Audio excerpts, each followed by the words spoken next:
Okay, hello there. So first of all, please let me know if this actually works, if you can hear me correctly, and if you do, then we can get going.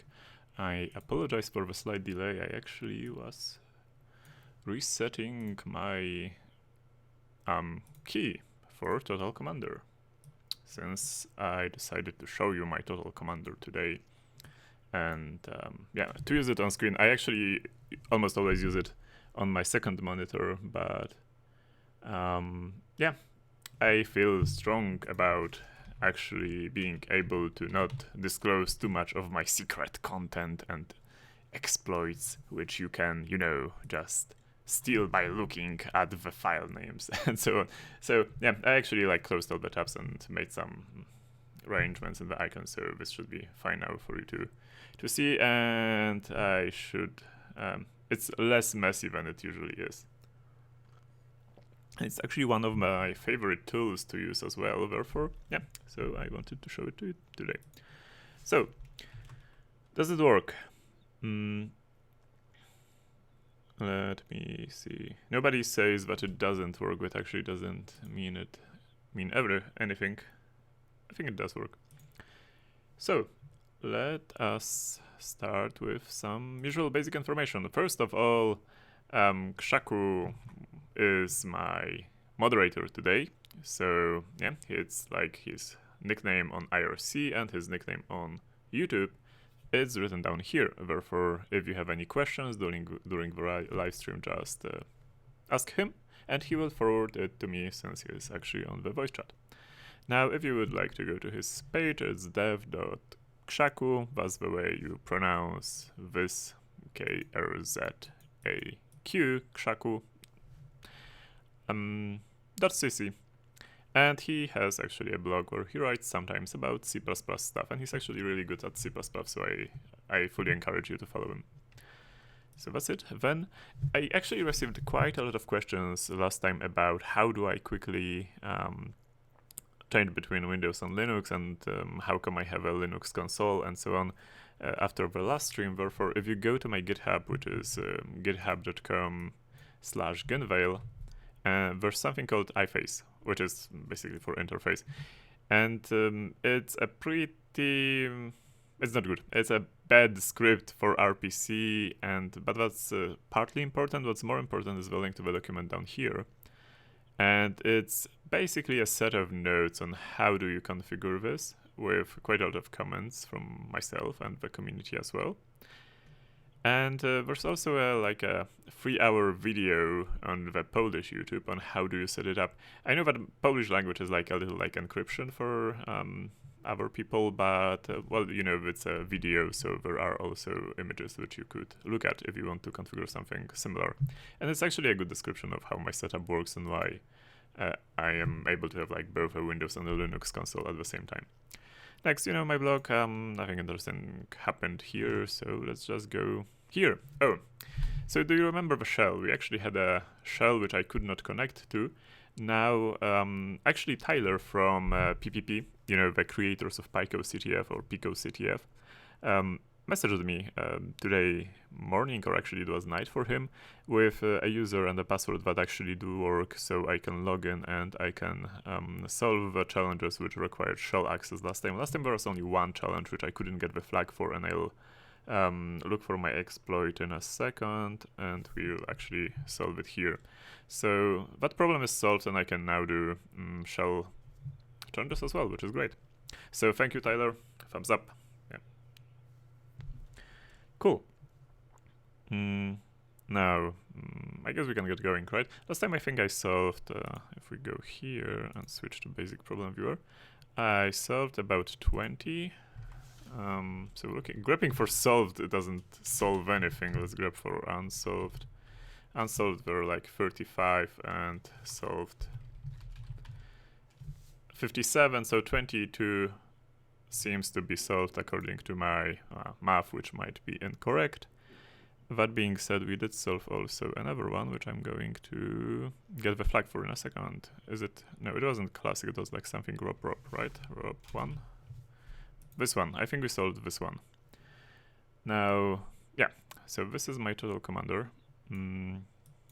It's actually the new version, like the version 9.0 came out, I don't know, yesterday, 2 days ago, and it has this cool, yeah, like bar with icons here. I don't have any good ideas what icons I will place here, but one is create checksums, which is for MD5 calculations and so on.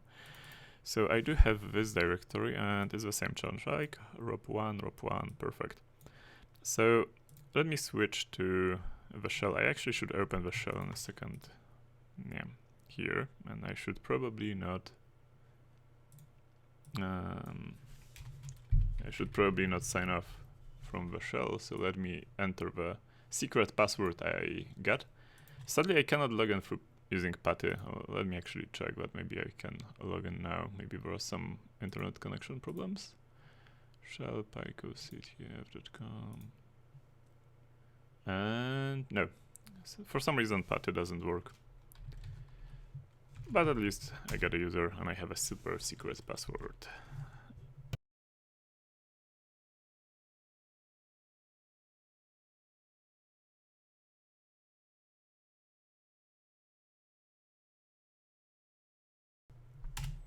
Yes, the password is actually strong and long, so it takes me a while to open it. Now, perfect. Where is my ROP challenge then? ROP1 is in problems directory, so let's go to problems. Permission denied, I cannot list it, but if that doesn't matter, I actually do have this name of a file here. Let's see if I can run it. Can I, sorry, I cannot copy paste here, come on. Paste from browser. Paste into this box. Okay, well, that's one solution. I'm going to have a hard time. It's a directory. I think I'm going to have a hard time actually pasting my exploit into this box, but okay, let's see what we can hack. Okay, and there's a small hint. So Tyler also mentioned that I sometimes should look at the hints, and there's supposed to be some hints here. Or is a hint?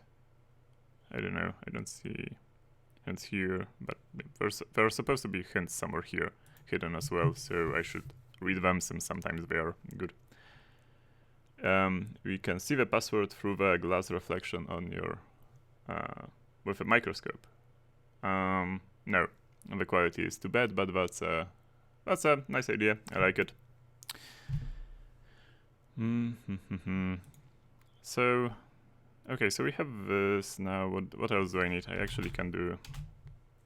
I somehow need to get my exploit here, right? So let's go home. There's junk, so I'll create a directory called genvail and put my stuff here. Now let's see if I can actually put my exploit here that I written last time, which looks like this. As you remember, no, this is the challenge actually, and we were supposed to call this, and the exploit was like super easy. Oh, the exploit was actually like one line anyway, so, well, that's a few lines, but it's not going to be hard just retyping it. That being said, I want to try something out. So I'm going to copy paste this, now copy it, and sorry about that, I don't know why it scrolled up. Cat maxload.py. I hope Python is here. And paste from browser. Let's see what happens if I just put it like this. No, it doesn't respect the end of lines, which I don't care too much, I can just edit it, right? Let's hope Vim works here, and it does. I'm going to make it a little bit smaller so I can see all the everything like at the same time. Okay, just adding new lines isn't that big of a problem, so I'm going to do it. Now let's see if there's Python. Python export.py. Yeah, it seems to work. At least I hope so. Let's do hex-dump-c. Yeah, it seems to work. So now I need to call that use SCP. I cannot use SCP because I cannot connect with from external. I only have this shell through the web. I cannot connect with an external tool, sadly. Otherwise, I would be using SSH. And I have to do this in the end, which is okay. So I'm going to do this. And there was a nice trick you guys showed me last time, which was I dump the output of this to, I don't know, let's call it out. Now I do cat out and dash, which should keep standard input open. And I should pipe it to, yeah, to paste from browser. It's going to be annoying. Okay. What? Wait, what? It's a directory. Oh, I am terribly sorry about that. What's the name of a file? Is it? I don't think it's capital letters, is it? It's lowercase.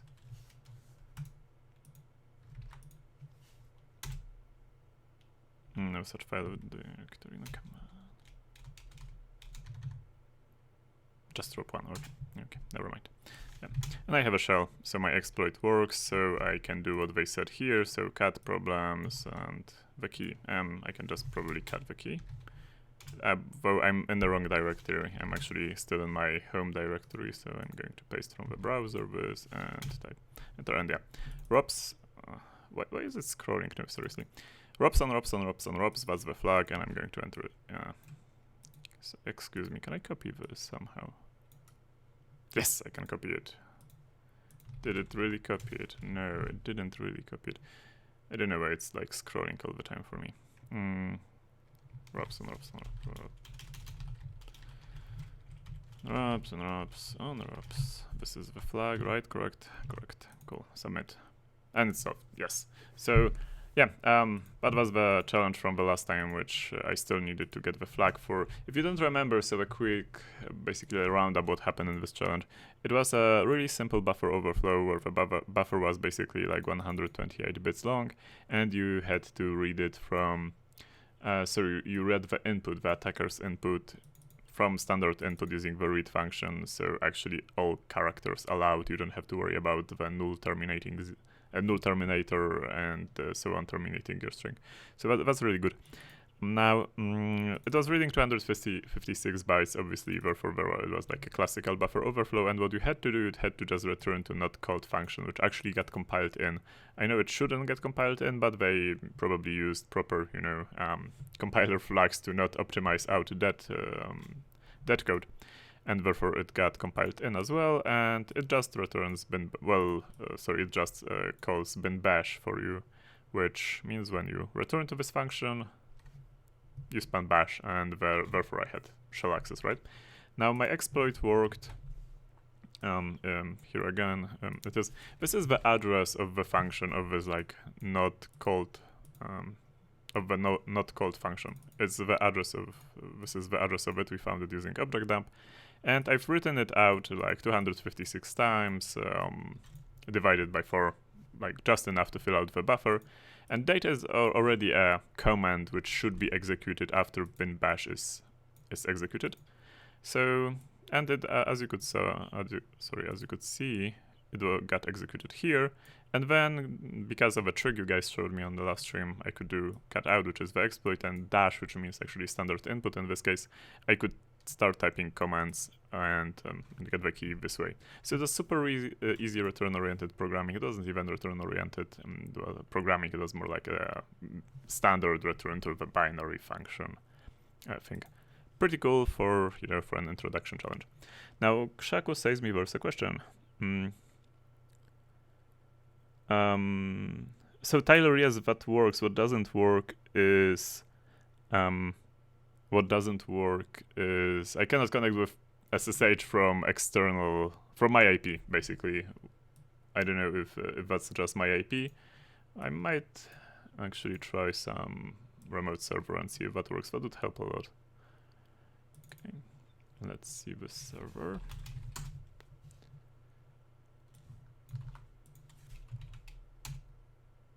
Yes, it seems actually that for some reason picoCTF server doesn't like my own server, but I can connect using like my other server, basically the server where I host my blog. So I'm going to be using that instead of using this. Thank you for actually mentioning it again, Tyler. So, well, I did check it and it works this way. So I'm going to close this. I'm going to enter the password here by just copy pasting it, which is a much faster way to do it. And I'm going to type watch date. Just so my shell doesn't close. Watch date basically, you know, calls the date command every 2 seconds. I don't think like it won't overheat the server. Perfect. So that was that. One challenge from the last time, and now let's go for the other challenges. I'm going to start with like in order, and then I'm probably going to jump from challenge to challenge. Let's see. Classic 70. So if you're new to CTFs, the scale of points is actually like 100 is easy, and 500 is super hard and super complex, which means that 70 is like very easy. Someone or something stuck a random flyer on your spaceship that reads I think that's actually Polish. No, just kidding, it's not. So yeah, cryptography. What do we do with cryptography? First of all, I'm going to create a new file. My file naming is terrible. Maybe I should call it something better, like classic70.txt. And I'm going to copy paste this text. What could this be, possibly? We didn't solve this last time, right?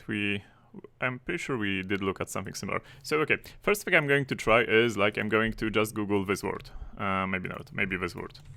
Maybe it's like, you know, we actually did solve a challenge like this on last CTF. I started Googling random encrypted words, and there was some web page. Oh, I found this, which is a spoiler. So I'm not going to go into these, basically. But yeah, what we did on the last CTF was we started grabbing for random words from the encrypted message, and it turned out that some web page was like showing, oh, this is this encryption, and like this is how you decrypt it, this is how you encrypt it. But it's total luck, but worth checking. This is probably the flag. So how do we approach it? Well, a couple of things. So first of all, these are all non-capital letters, which is okay. This is probably, it could be one of the two things, basically. I'm pretty sure, no, again, this is one of the two things. One thing, it could be that each letter in the alphabet is substituted with a different letter. It's, I think it's called substitution encryption. At least that's what it's called in Polish. I don't know the correct terminology though. And the key is like basically constant. It's just the key is the table, which letter in the alphabet do you substitute with which letter. So that could be it, or the key could be actually, you know, changing with the offset, for example. So like this letter would be encrypted with a different key, and this would be with a different key, and so on and so on. Or it could be XOR, for example, but XOR is like a substitution in the end that depends on the key. Let's assume it's not. So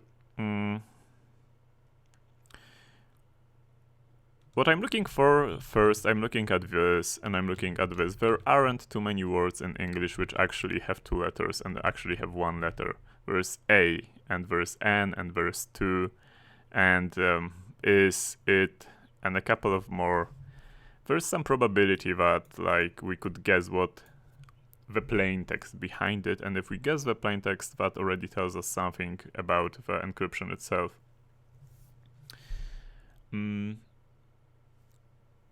So, but yeah, as you can see, there's like 2 word letters actually. They never are the same. This is like HT, this is FW, this is LQ. There is a chance this would be like it is to N or something. I can actually guess what this is. Or can I? I wanted to say the flag is or something, but like flag is, I don't know what. My guess is this is the flag, like the flag, the word for the flag. Or maybe this key is or something. That would be it as well. So crypto is a little about guessing, I would say as well. Another thing we could do is we could actually basically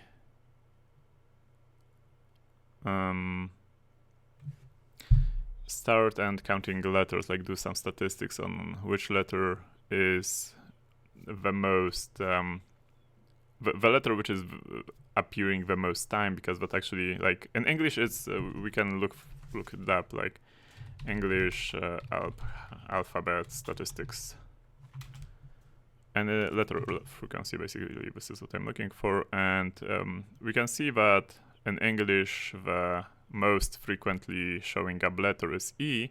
Therefore, the biggest possibility, if this is again a substitution encryption, is that the letter E would be the most occurring in the string as well, which we could actually do.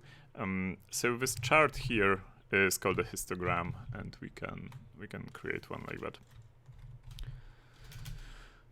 Go.py. Yeah, again, my naming is terrible. I usually have a directory per challenge. As you can see, they actually do not... I'm ignoring the flag, though it does look... Is this actually encrypted? This looks like, you know, ASCII.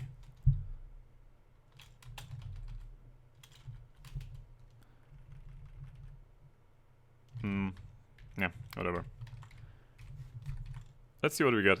I'm ignoring the flag. I'm assuming these are not real words, but maybe I shouldn't. Let's assume these are real words. I'm going to remove the spaces there and all the other characters which are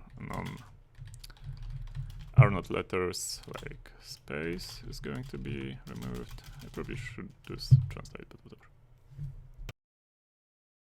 And this, and there's also a dot, right?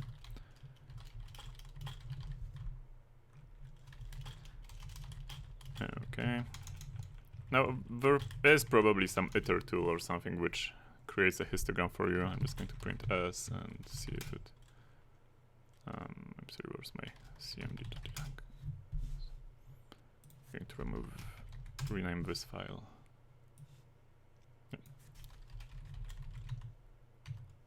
Yeah, I could use a regexp. What's the these? Why weren't these replaced? Oh, sorry, because I replaced it with a space. I'm so sorry about that. Now it's better. Now I'm going to make a dictionary. So let's go D. And for each letter in S, basically put that. So if the character is in D, then just add 1. Otherwise, if the character is not in D, then just initialize it with 1. Now we can do this, and we can see M is the most occurring letter. So there's certain probability. The more text you have actually is the better, but there's a certain probability that M is E. So what we can do now is we can do like XOR between M, which is, yeah, and E, and that might be the key to the message, which is 8. So okay, I don't think it will be it, but it's worth checking, because why not, right? Worth a try to solve it with cryptocrack. I have no idea what cryptocrack is, actually. Tyler actually points out that we can do like from collections import counter. We could do that. I might do it in a second. As I mentioned, there's probably something in iter tools. So what I wanted to do is I wanted to basically decrypt it with XOR, with key 8. So print, join, like let's do some Python magic. The string is S. Though I would prefer the original string. Let's call it original string.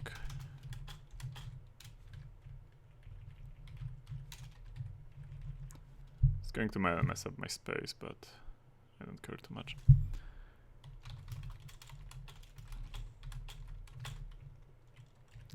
XOR 8, and this is a character. Let's see what this gives.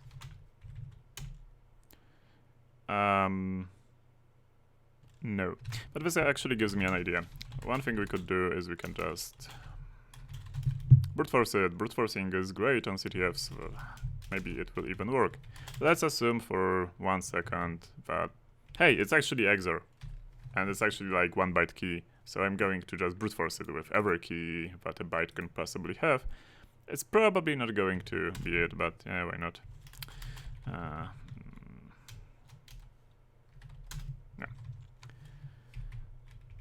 To review it better, I'm going to put it here. And the question is, are there any English looking words that you can see here?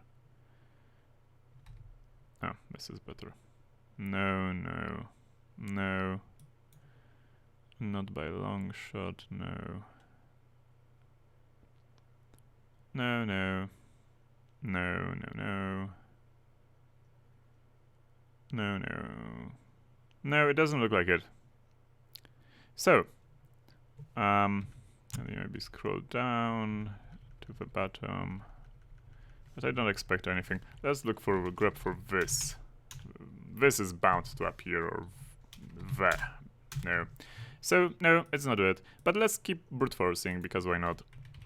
It's a 70 points challenge. It should be okay to just brute force it. So I'm going to do something else. I'm going to assume it's a rotate instead of this. Therefore, I'm going to subtract from it the value of A. So I have, basically after doing this, I have the index of the letter in the alphabet. And then I'm going to add I to this. And I'm going to make another bracket. And I'm going to divide it modulo the number of letters in the alphabet, which is 26. Again, it will totally mess up my spaces. I totally don't care about it though. And now I'm going to, again, add the... Yeah, so if you're a senior hacker, you know this is like OX61. So I'm just going to do this because I'm lazy and I don't want to type ORT again. Yeah, and this is a rotation basically. And let's see if it works. 256 is a little too much for this alphabet. 26 and 0 doesn't count anyway, so yeah. Does any of this look like English? No, no. Absolutely not. There's like, I don't know, try, but no. No, no.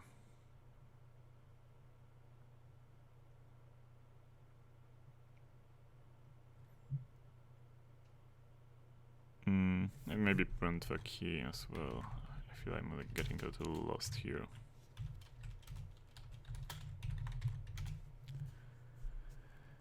Eight. I was kind of hoping it's going to be 8 because, you know, the... Oh, that was actually an XOR between E. But maybe somewhere here. Nope.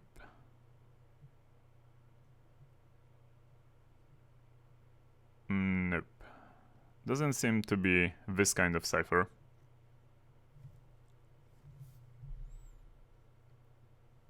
If it were XOR, wouldn't the spaces and the underscores be in ciphertext? Tyler asks. Yes and no.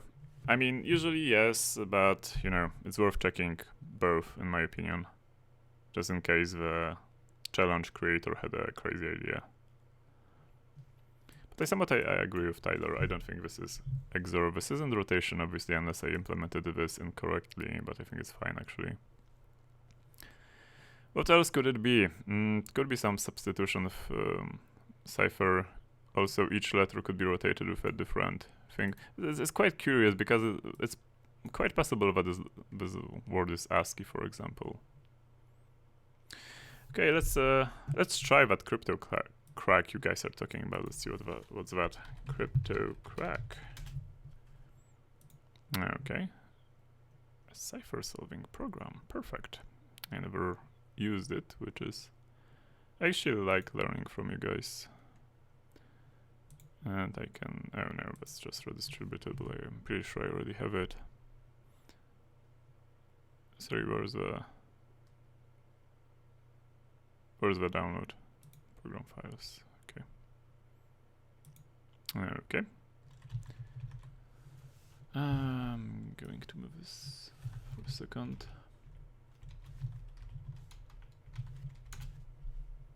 I just extracted it here, so let's launch it. Ini not found, default settings. Oh, this is, I think I actually did saw it. Perfect. So let's see how you use this program. I have absolutely no idea, but I'm going to again maybe copy this, do this, no, cipher here, perfect. And I already get this, like the histogram I created, which is pretty cool. Now, how do you use it? Unsorted, sorted. Okay. Best key. Enter tip if known. Okay, and there seem to be some... What is this?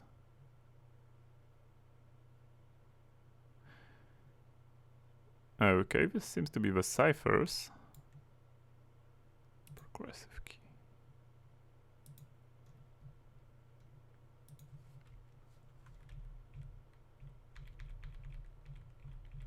I have absolutely no idea what I'm doing.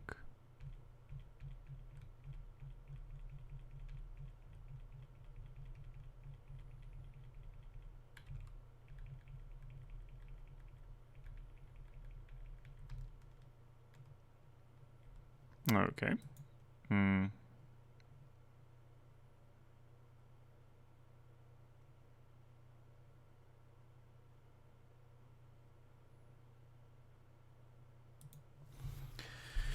Cool. So, is there a tip here which maybe discloses random flyer which says this isn't really disclosing anything.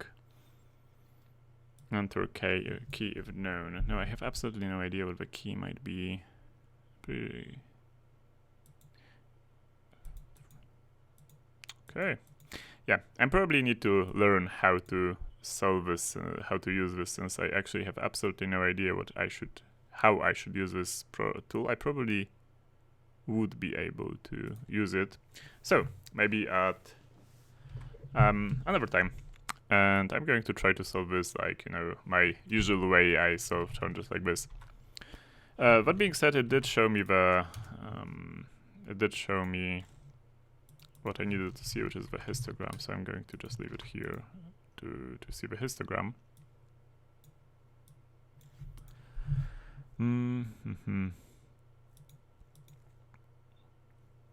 So I tried this. What else I could try? What else ciphers do people use in such cases? It's usually either addition. It might be, adding first 0, then 1, then 2, then 3. Also, how many words in English are there which actually have 12 characters? That's a good question. I'm going to copy my dictionary here.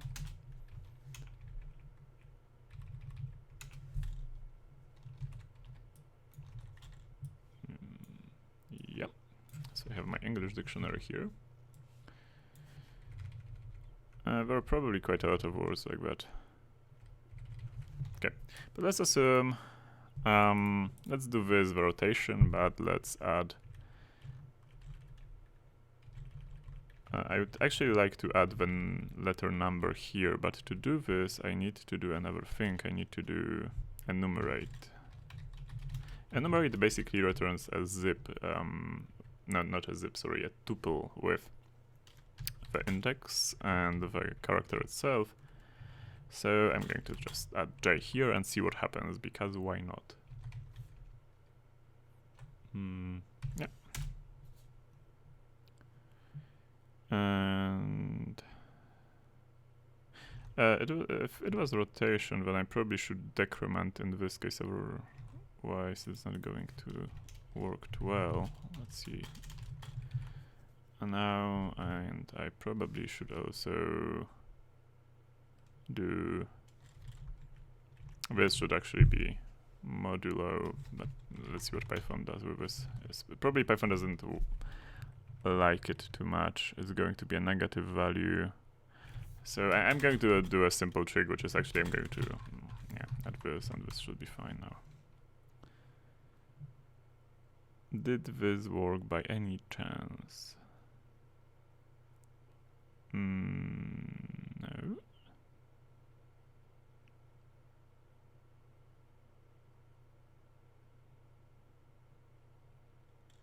Okay.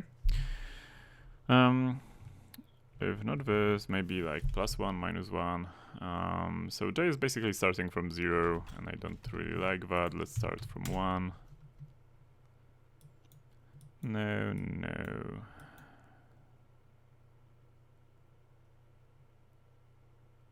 Nothing that makes too much sense, I'm afraid.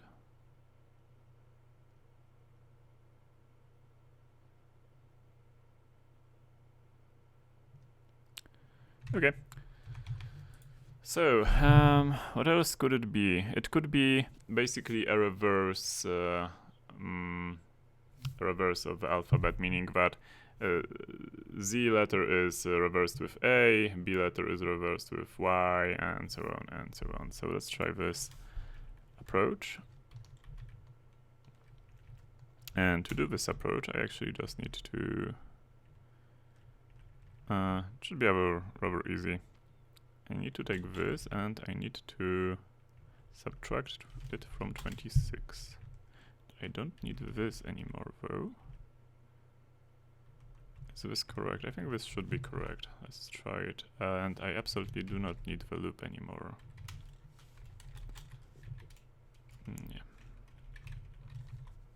Yeah. This isn't needed, but whatever. No, it doesn't seem to be it either.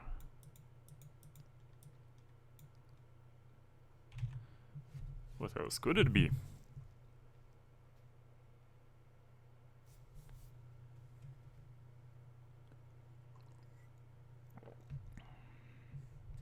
Okay, I see Tyler is pointing me to another tool. Let's see that tool then. Okay. Is FOST an automated solver? Okay, let's see. I didn't know that tool either, so thank you for pointing it out. Let's see if it actually does solve it and how will it do it. Solve. Okay. I like that it found the key. Now the question is why.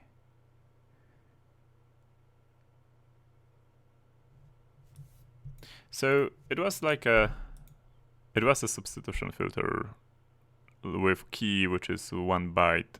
I mean, the key is basically applied to each letter, which is good. That being said, I'm really curious what kind of if the matrix was actually the same, similar looking to. Was it just random or was it not random? It's a good question. So I'm going to do something like this.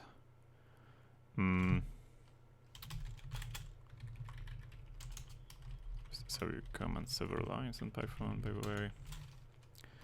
For every letter, I'm just going to see what letter is it substituted. I'm sorry. What is it substituted with?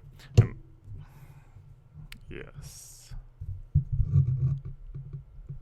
One problem with this is actually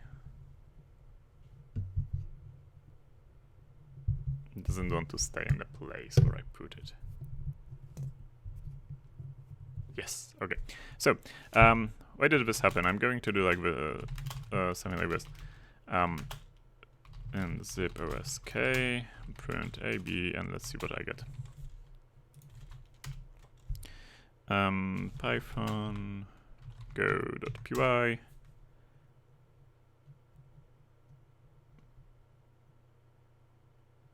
I did mess it up a little though.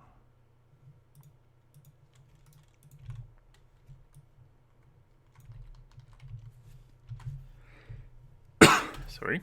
Okay, that's better. Now I should sort it.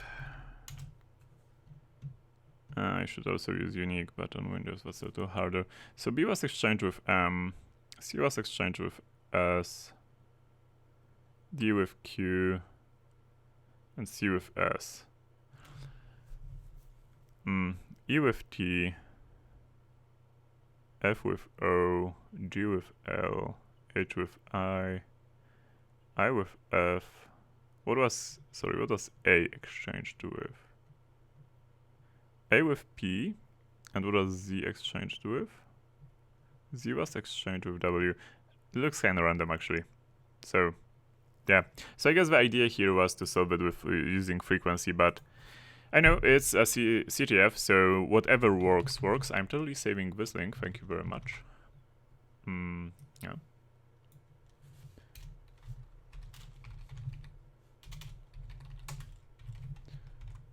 So what you would have to do is you would have to, again, use this frequency table and compare it with the frequency table from this and try to match the histogram that you get here with the histogram here, and that should give you the sum of letters already. The other you could probably figure out yourself, and the rest you could also check what letter is frequently after another letter, like pairs of letters and then 3 letters. So yeah, but it got solved thanks to this. I need to remember the link, therefore thank you very much. And now let's go to something which is not crypto thing, hopefully. It is, yeah, I do have this copied here. Cool. So thank you, Tyler. Thumbs up. Now, next challenge. Sorry, before I get to the next challenge, I'm going to actually close a couple of windows. KrzaQ, I need to play with this application as well. We recorded the following communication between 2 robots. Find out what evil things they are plotting. MP3. I'm going to skip this for now because I don't have a setup for you guys to be able to hear it, and that would probably not be too fun unless it's easy. Well, okay, let's see. So I'm going to download it then. Okay. I'm going to actually repeat after the robot. Beep, beep, beep, beep, beep. Beep, boop, beep, beep. Beep, boop, beep, beep. Oh, okay. I'm actually going to give you the link.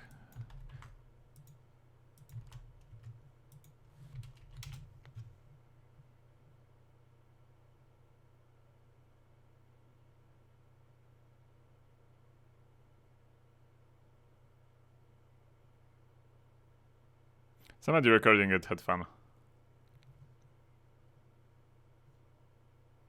Okay, but that's another crypto. I don't want crypto now. I want non-crypto. I want something which I'm actually decent at.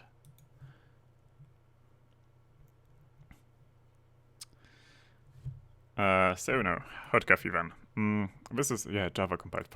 Perfect, thank you. Class file, it looks like it will accept the password, but only one. Can you find the password? That's perfect. And this doesn't look like crypto. Well, like, crack means are commonly cryptos, right? But and yeah, it's an okay kind of crypto. Since you actually have procedure which are actually, well, routine which does decrypt it. So JAD is a Java decompiler which I'm using, but you could use anything. And JAD is not visible here because I have it in some directory. Yeah, perfect. And it generated the JAD file, which is this. Okay, so didn't I solve this already? I did solve something super similar. It does look super familiar. I don't know. I think I solved it last time, right? Whatever. Let's just retype it. And 0. Unless there's a hack here, but let's see. Nothing is safe. Correct, no. Okay, so that was easy. Yeah, I think I did something similar in this previous stream. Basically, I decompiled it, I read it, and that's it. So, yeah. Next. At least something solved quickly. Second contact. You are bumping around Kuiper belt, I think. You catch an incoming transmission pickup. I like it. from a distant source, they seem to be scanning the area looking for something. Maybe you should try to find it first. The trace file can be done with... don't worry, I actually have tools for this. It's not hotcopy. Let's just copy it to the common directory. And I'm going to open it with Wireshark, which is your basic tool for looking at pickup files, and there seem to be quite a lot of traffic. Now, I'm probably not going to look at this because, but what I'm going to do is I'm going to save the file as, like an, yeah. Oh, but it should be an old pickup, not a pickup ng. And now I'm going to open a file called Network Miner, though I do need to find it on my drive. Network Miner is free. You can basically find it. Well, sorry, the normal version is free. The pro version is actually quite expensive. And what it does, it like grabs, like aggregates the information which is in the pickup. It analyzes all the packets, and you get, for example, a list of all the hosts, right, which are being talked with. And you have some information about the hosts, how many packets did they exchange. Then you have frames, but files is an interesting part, because files are actually the files which got extracted from HTTP communication. Not only HTTP, but yeah, mainly HTTP. Then there are some images. The images aren't nothing interesting here. Messages in case of some communicators, and then there are the credentials. In this case, the credentials are actually cookies, so probably not real credentials. Some sessions, DNS, password, parameters for HTTP, and yeah, clear text from all the stuff, and so on and so on. So I'm going to look at the files first, though it might be nothing interesting in the files, like some certificates, JavaScript, smash the stack, some like responses, certificates, JSON.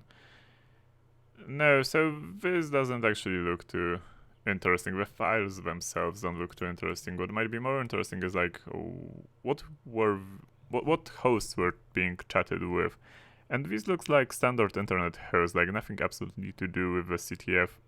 You know, when someone creates a CTF challenge, right, usually the hidden communication is not hidden when chatting with Facebook, or it's not hidden with chatting with Nmap or whatnot. So I'm going to just browse through it and look for weird stuff, and the IPs at the above were weird. They were like local IPs. So I'm going to focus on the local IPs, and there are some packets sent. That's UDP packets. I don't know what's in these UDP packets. I'm going to probably use Wireshark to actually look at them. These are some more UDP packets. It might be just, to host on local 53, that's DNS actually. I should read the hint for this one. Should I read the hint? Where's the hint?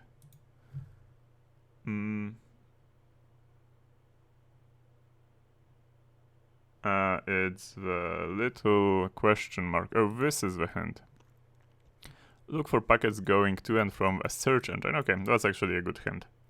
And the key is the name of the author of the thing they are looking for. Well, that's a good hint, so thank you for pointing the hint out. And thank you for pointing where the hints are.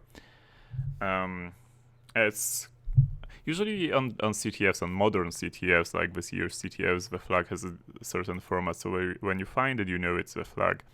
This isn't the case for this CTF, so this hint is really useful, actually.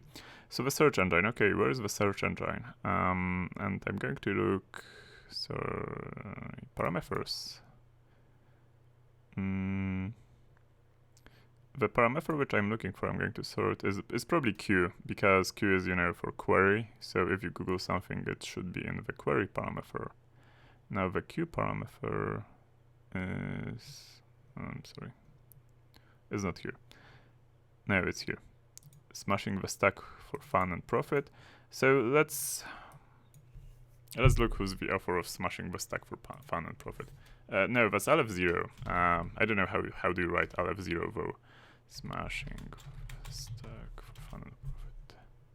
How do you write Aleph, or is it Aleph1? It's Aleph1, my bad, not Aleph0. Aleph0 is a math term. Is it the flag then? It is the flag. So yeah, as you can see, this tool is actually really useful. It saved us some time looking through Wireshark. So again, network miner. I think there's a newer version already, and there's a pro version of the tool as well. I don't have it though. Perfect. Next challenge then.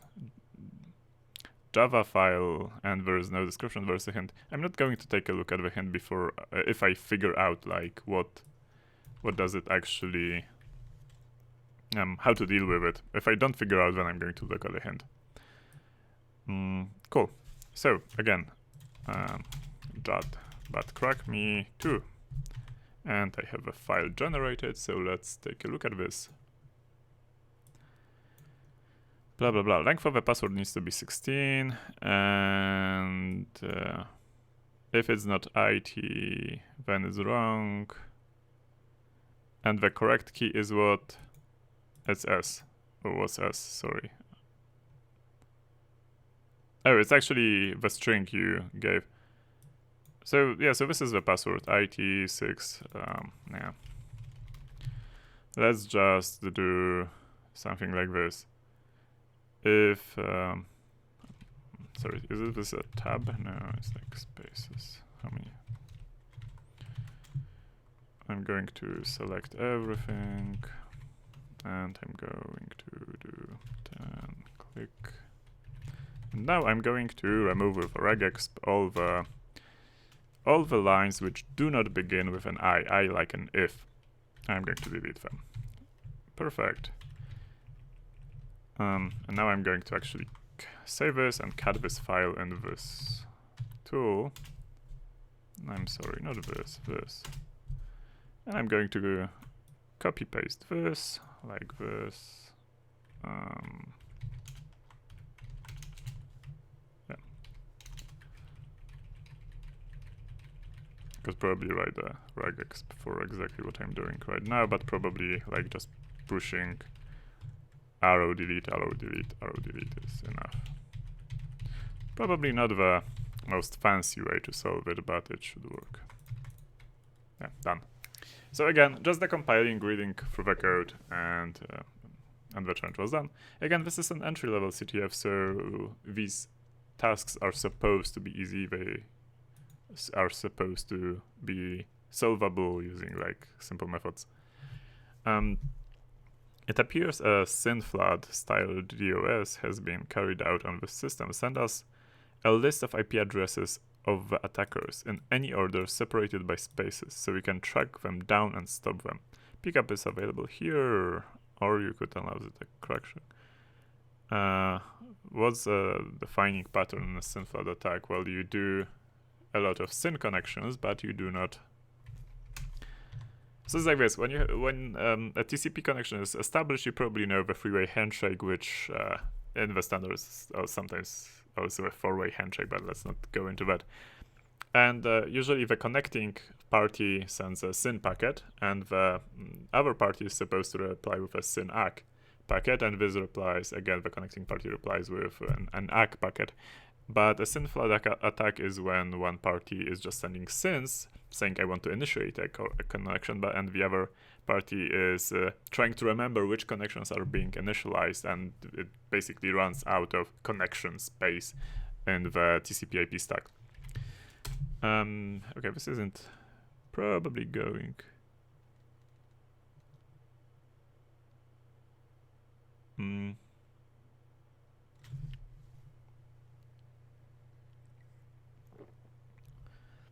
This is probably going to be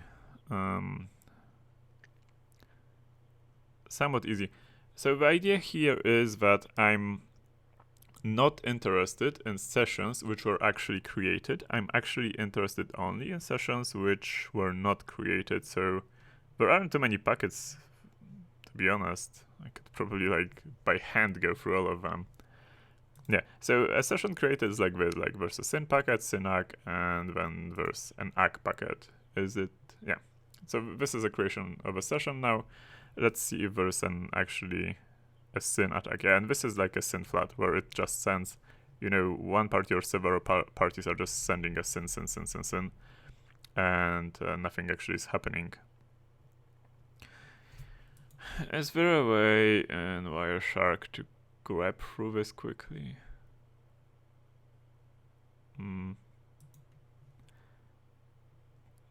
The question is there a way in Wireshark to actually show me all the TCP sessions which were not established? Shark, show established TCP sessions. Playing all TCP connections with send packet. No.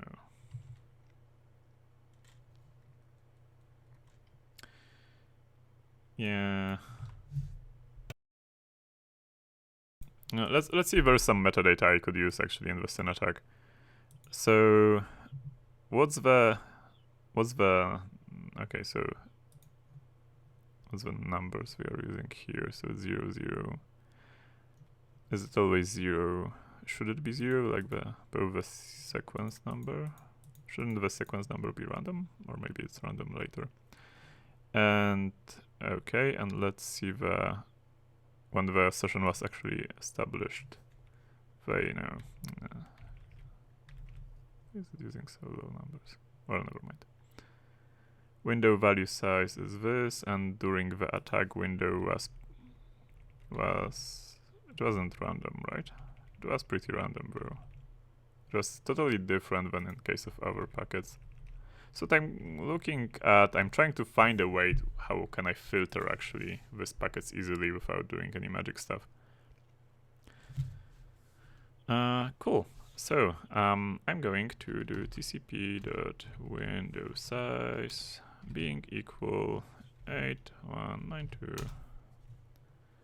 and I'm going to assume only these IPs were actually attacking, and let's see if I was right.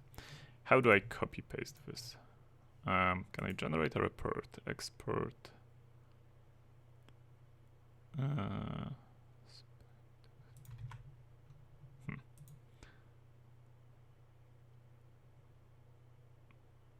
Okay.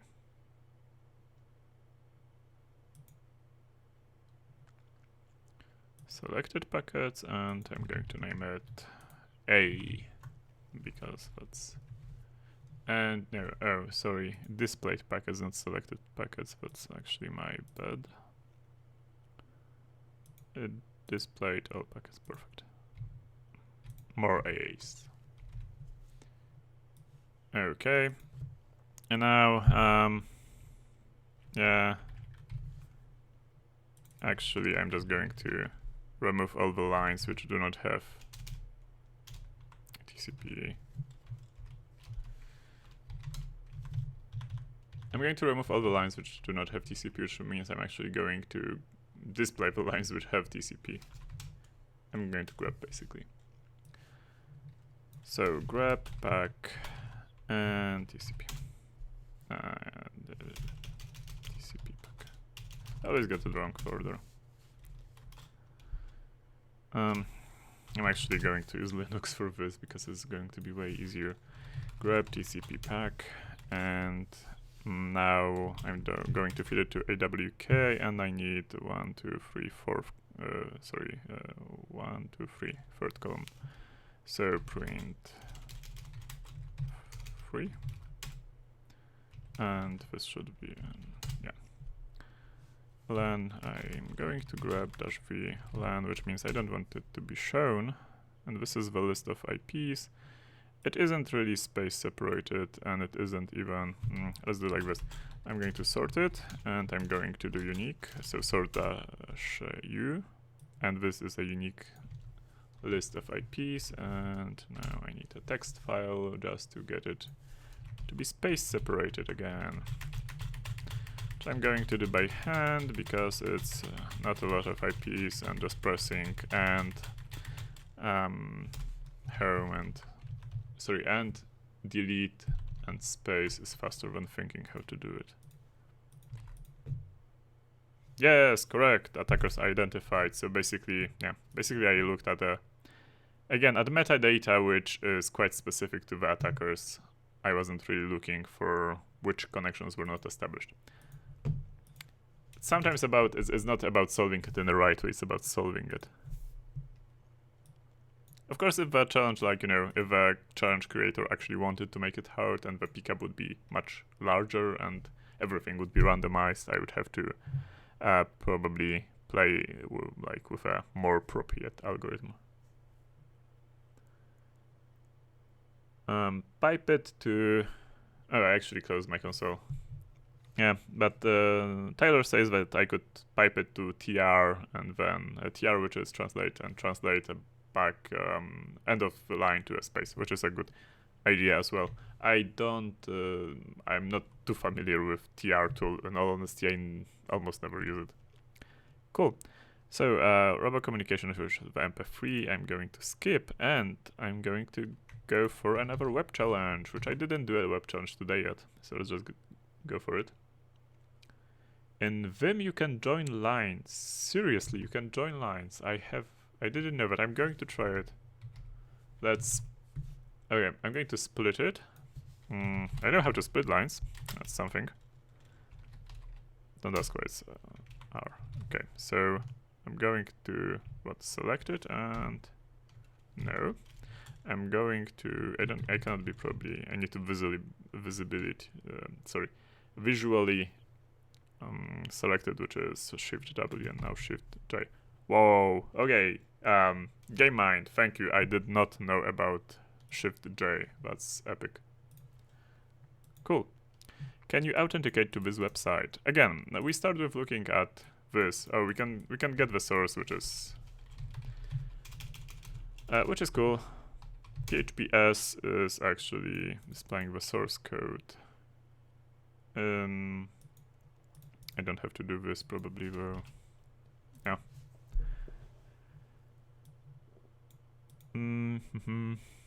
So it looks for, this is a regexp. It looks for admin and like this has to be admin, this has to contain admin. It doesn't have to be admin, but it has to contain admin. And then it does URL decode and it has to be equal to admin. So I'm sorry. Is this enough to do like oh, sorry, it's not supposed to be admin. Okay, but that should be easy though. So I'm going to do ID equals admin and obviously not on the source code though, right? So here, and this should not work, this should tell me not allowed. And then it's doing URL decode again, which means I have to do double URL and decoding, because if I do, so again, 61 hexadecimal is actually the code of A. So if I do this, I can actually, make it larger, yeah. Yeah. So if I can exchange A with 61. That being said, my browser will probably just change it back, yeah. That being said, and also the web server will do URL decode before passing the argument to PHP. So even if I type this, PHP will just do, Apache will just do this. Therefore, I have to also encode this percentage sign, and percentage is actually 25. So this will be decoded as a percentage sign, and this by PHP, the URL decode will be decoded to A. That's the idea. So again, 25 is a percentage and 61, sorry, is the admin. I'm going to copy, and yeah, and that's it. Yeah. Perfect.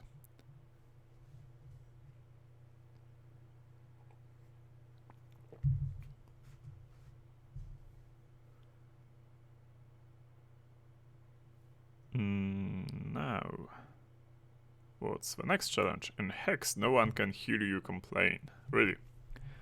While flying through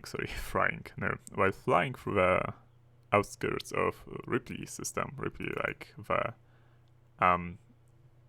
the women from Alien and Aliens and so on.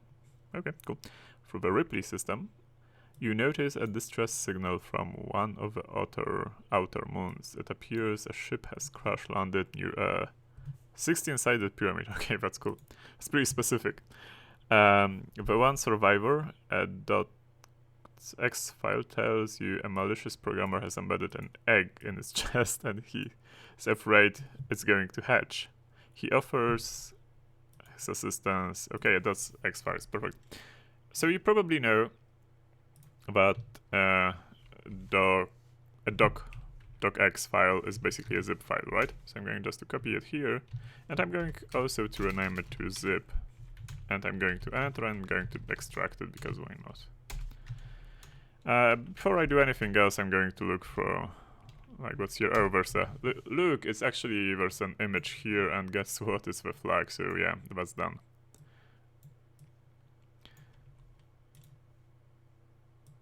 Yeah, so again, this challenge was about actually extracting the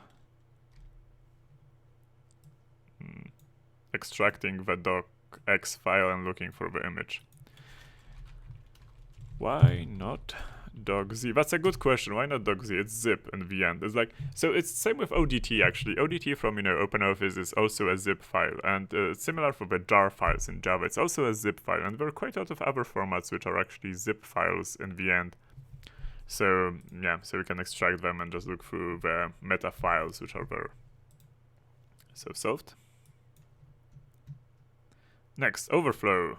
This sounds like a binary. I don't feel like doing binary. Now I will do it probably in a second. This sounds more easy. Enter the admin password and verso. So a source code. Source code. That's funny. So let's read the code.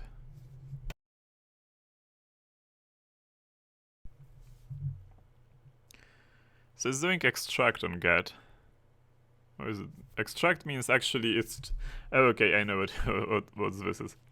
Basically, extract what it's doing is taking an array and it's creating the... it's taking a dictionary and it's creating in the environment the variables with the names of the keys from the array and with the values from the values of the array, of the dictionary. Well, actually in PHP, an array is a dictionary. So, if the password value is set, then, and it's equal to secret key, and secret key is here, like, it's empty, then it displays the flag. So the secret key is probably empty here for obvious reasons, which means, like, in the real code, it's not empty, and the flag is also not empty. So what I'm going to do is I'm going to create two, I'm going to create two, again, not here, yeah. Two variables in the environment. First one is going to be password and it's going to be ASDF, and the second one is obviously going to be called, let's see, what was it? Secret key, secret underscore key.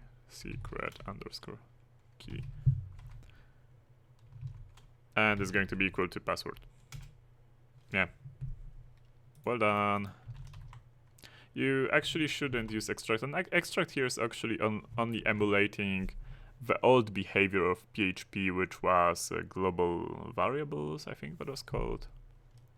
I know that was a similar name, but yeah, basically every variable you created in the query got its own variable in the PHP script, which was bad. Currently, everything is in the get array, which is good.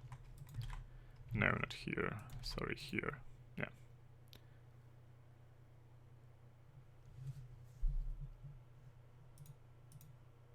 Next,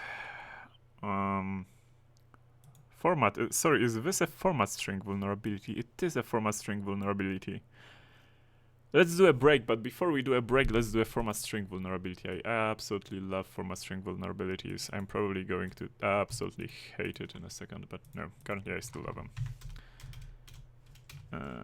Okay, picoCTF, and we are going to create a format directory. Let's look at the source code first. Undefine 45. Okay, if 45 source was like equal to 2, then we couldn't actually use some like %n in printf, which is the most fun. Be nice to people, which is great. Then we have a buffer. The buffer is zeroed. Like a quick tip, if you actually do this and see it, it does the same. It's exactly the same, but yeah. Okay, it reads the buffer. There is no buffer overflow, and the buffer was zeroed, but we can put any character we want here. We don't have to worry about string terminators and so on because it's a read. It's not a gets. It's not an fgets and so on. So we don't have to worry about that. And this is a format string back, meaning, you know, in printf you actually put a format here, right? But here we fully control it, which means we actually are able to provide our own formats, and this will either leak the information on the stack or it could oh,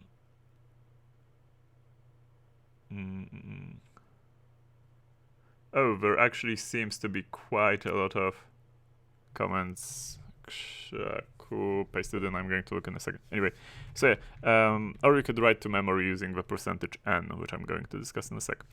If x, as you can see, is basically this variable, right? If x is equal to 4, then it's going to run a shell for us, which is perfect. Now, I'm actually going to probably do it there.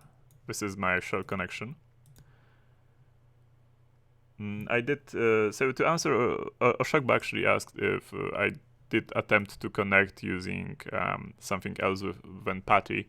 Yes, I did. I did try with OpenSSH, and it didn't work. It just does like my IP, probably. I did have this happen to me at some CTFs, but using a shell and connecting from there is not a problem, so don't worry. Now I'm going to open it in IDA. And yeah. And the only reason I'm opening it IDA is I need to check what's the address of this variable in memory, because it will be really useful in a second. That being said, it's probably an entry-level challenge, but I still need to check if they have any sort of funny business going on, like an ASLR. So I have this tool. Again, you can download it on the internet. It's not of my creation, KrzaQ, but it's a great tool which actually displays information on executables and if they have any, what protections are basically compiled in format 1. Yeah. There's a canary. We don't have executable stack, but doesn't matter. There is no PIE, which means there is no address space randomization, which is fine, which is exactly what I wanted to know. So just to prove it works, I think I'm going to just enter the directory. No, I'm not going to enter the directory. I'm going to enter the directory Gunveil, and yeah. And I'm going to check if it works. So this should crash the program. No, it doesn't, because there's something on the stack which doesn't crash the program. So this should crash the program. Yes, it crashed the program. So we totally confirmed that the format string is here. Why did it crash the program? It crashed the program because I put like %s, %s. This should be like lowercase, but whatever. And what it does, it looks for 3 other arguments, which are obviously not here, like yeah, 1, 2, 3. And so if the arguments are not here, it just takes them from the stack. The arguments are always read from the stack, so there is something on the stack. As you can see, this buffer is actually also on the stack, which is quite interesting. And we will abuse it in a second. So yeah, and it, you know, the stuff which is on the stack, it tried to interpret it as a pointer to a character string, which obviously it might be a correct pointer. I think this is what happened here, why it didn't crash. It was a correct pointer. And it might be something like pointing to a place in memory which doesn't exist, and then it crashes. So what am I going to do? I'm going to do, so there is this tag you probably all know if you ever exploited string format, which is %n, which writes how many bytes did printf output until this moment when this is encountered on the standard output. Now, it puts this information actually in the address on memory where you told it to put it. Now, we are going to tell it to put it here. Therefore, we did need an IDA. Again, we need the address of this variable, so I need to find it. Yeah, it's here. Yeah, so this is the address of the variable.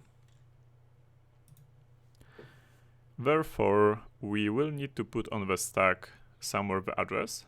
Apart from that, we will need to make sure that we have 4. Yeah, so this is going to be probably really easy. First of all, I'm going to I'm going to write some Python code probably to do it. I'm going to copy this, probably a.py. Now what is this code supposed to do? It's supposed to, for starters, it's supposed to output AAA. And then it's supposed to do something like this. Actually tell me which argument on the stack is enough to display AAA. It's probably going to be, I don't know, around 3, maybe 4. It's pretty close. Sorry, this is supposed to be, yeah. No. No. Yes. So what's going on here? Basically, a couple of things. Sorry, I'm actually didn't want this. I want to do this mode. Basically, %1 and a dollar tells it to take the first argument, and x is just display hexadecimal. I know that the hexadecimal of this is like for 1, for 1, for 1, for 1. And then I'm displaying the second argument and the third and so on and so on, and I will display a couple of arguments and see which argument is actually AAA. And knowing this, I will move forward. So, but first let's get there. If it would be quite a lot of arguments, I would probably create a for loop, but yeah, I'm pretty sure it's going to be like super close on the stack somewhere. For equals percentage for $x. Okay, let's start with this. So Python A should display me this, perfect, and I'm going to pipe it directly into this application. What happens? And it didn't display it here. Doesn't matter, we'll just keep looking. So I'm going to change it to 4, 5, 6, 7. I seriously should be getting really close now. No, not yet. 8, 9. I'm seriously going to do a loop in a second if this doesn't work.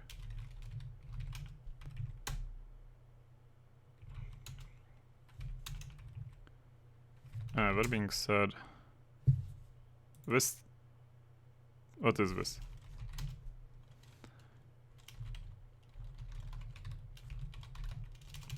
This looks ASCII. Yeah, so this is already part of my string, which is good, but it's after for 1, for 1, for 1, for 1. Did I make a mistake adding 2 numbers there? Yes, I did skip 11, so this should be 11, should be AAA. It should be also aligned, probably. I'm sorry, this is not what I intended to do. This is it. Yeah, so 11 is for 1, for 1, for 1, for 1, which is exactly, is the ASCII codes of like these 4 letters, right? This is the same. So I know that on argument 11 is whatever I put here, and what I'm going to put here is going to be %n. And what I'm going to put here, it's actually not going to be write out hex number. It's going to be to this memory address, write out how many bytes did you output to the standard output so far. And to the standard output, I will only output 4 bytes. And that will be the address. And actually, I don't even need Python for that. It's just like the address. First, the address. Where is the address? It's x to c x. Echo has like -e, which actually, you know, does the escaping. So to see, I'm encoding it obviously like the other way around, which is little endian. X, so 4, no. X04, X08. And then %n. Let's see what it displays. I'm actually going to do hex stamp -c. Is this the correct address of 08, 04, A0 to C? And then %n. I will display 4 characters before that. That's basically it, actually. So I'm going to write it to a file called u. So I'm going cat u dash, and I'm going to pipe it here. and something did not work. Are you? No, it did. It probably didn't do what it's supposed to do, because it said 3, but it should say 4. That being said, does this really say 3? Maybe it's like hard-coded. Maybe there was some optimization. No, it actually does the references value, so I didn't hit this value correctly, which isn't good. Why didn't I hit this value correctly? I will know in a second, but before I do that, I'm going to do X here to just see if I get the address correct. Okay. No, I didn't get the address correct because, obviously, I did say that this is like 11th argument, and then I'm using the first one. Sorry, that's totally my mistake. Yeah, perfect. Now, how do I get the... sorry, how do I get the key? Is the key just in this directory? I probably can. Yeah, that's it. Now you're thinking with printf. Correct, so format string. Yeah, solved. Okay, let me look at the comments you guys put. So, Nerfed says that the expression I was looking for in case of a PHP challenge was PHP register globals. Yeah, that's it. That was what was called the feature which actually registered the whatever keys you put in the query as global variables. PCS actually says that as well. So thanks, guys. Actually, I should say thanks, folks. Yeah. I can pipe to xargs. That's true as well. I'm also not too fluent in xargs. I used it like twice. NER0x652 said in case of a pickup challenge with a synflat attack that I could see if IP destination equals IP and tcp.syn is equal to 1. Probably could do it. And there's a question from him, will the book that I co-author for to be translated to English? So the book is basically about reverse engineering. I think I didn't mention it. Yeah, it's this one. It was like written by 12 authors and was published in Poland basically at the beginning of this month. 500 pages about reverse engineering and different stuff. That being said, it's up to the publisher to translate it. The publisher might or might not want to translate it. Yeah, that's all I know.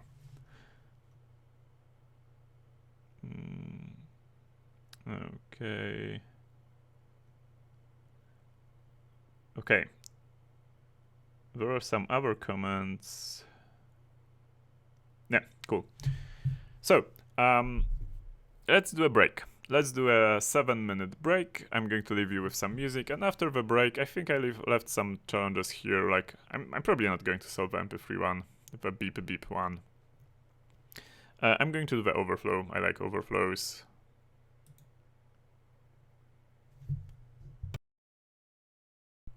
That's a PNG. I love PNGs. I'm going to do the PNG now. Next one.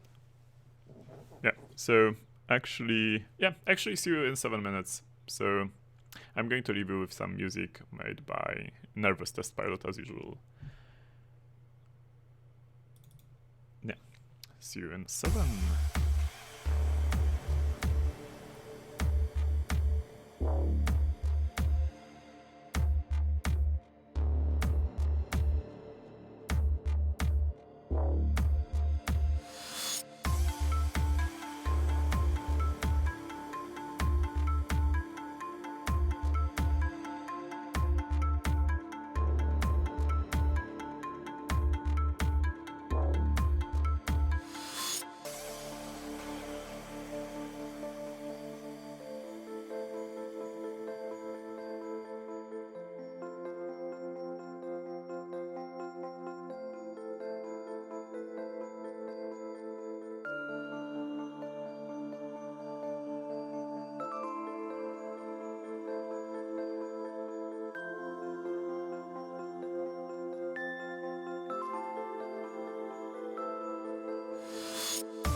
Okay, I'm back, and the music is still playing, so let me shut it off, and yes, you should be able to see me as well. So we can continue playing with the tasks. And what did I say I will solve next? I said I'm going to play with a PNG, but let's read the description. While refueling at a gas giant, that's a good one, I love it. You are held by a race, cattle, fish, people who dwell within it. Okay. What's cattle? Oh, never mind. The transmission is entirely visual. You suspect that they might be communicating through color values. Okay. That's fun.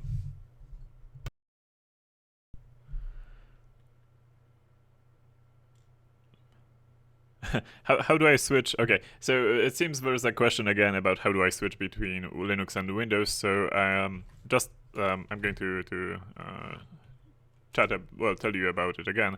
If you go to my GitHub, there's something called iFace, which is interface. And if you scroll down, there's a document, a link to the document, and it basically describes my setup. This iFace project is basically RPC, which I'm using for that. And there's also a video in Polish, which actually isn't Polish, but it's 3 hours long, is about how to set it up.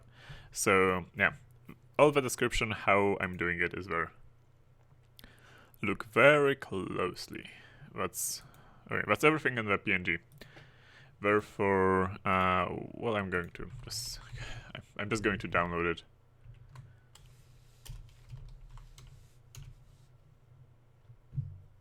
Okay. That's Control-N in Total Commander if you did not know about it. And we have a PNG file. Perfect. Now, we can do a couple of things. First of all, I'm going to look in it in a hex editor. So again, I do know the PNG format quite a lot, so I might just do some funky business, but yeah, there seems to be some metadata here. I'm not sure how important is it. I might extract it at some point, but the PNG format is probably not important here because, well, the description said so, right? What I'm going to do is I'm going to, in Irfan view, I'm going to press Ctrl-S and save it as raw file, which is a raw BMP file.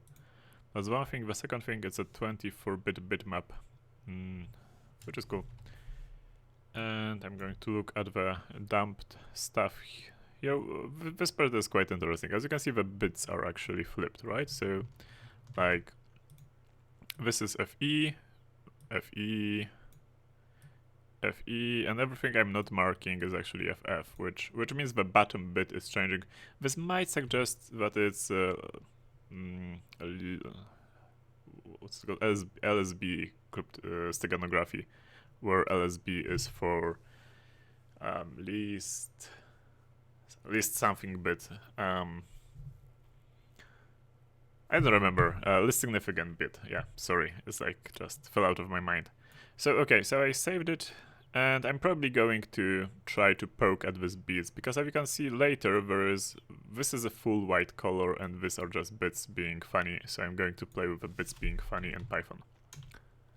Therefore, I'm not even going to create a script for this, actually. I'm going to read the data into D, and that's, you do it like this. Open, stack, raw, read binary, because I'm on Windows, this B is quite important. And read, and I actually don't need all the data. I need the data up to this point, which is 3CO. It doesn't have to be exact.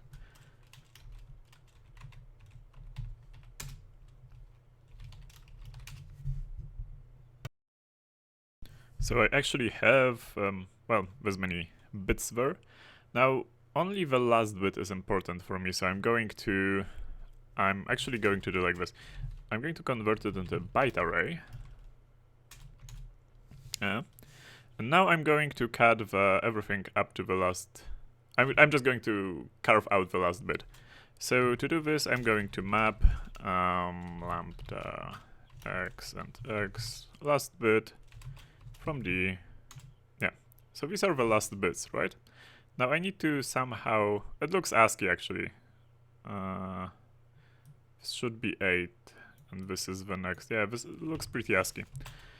So I'm going to save it to P, and now I need to somehow merge it into one big thing, which will be super easy because I'm just going to do map map lambda x chr of x. I'm sorry, this is a little too low, and you probably do not see the command I'm typing. So yeah. 30, which is actually the ASCII code of 0. P, and this should return me the same as a string. It's exactly the same, but it's just a string, and I'm going to do a join on it.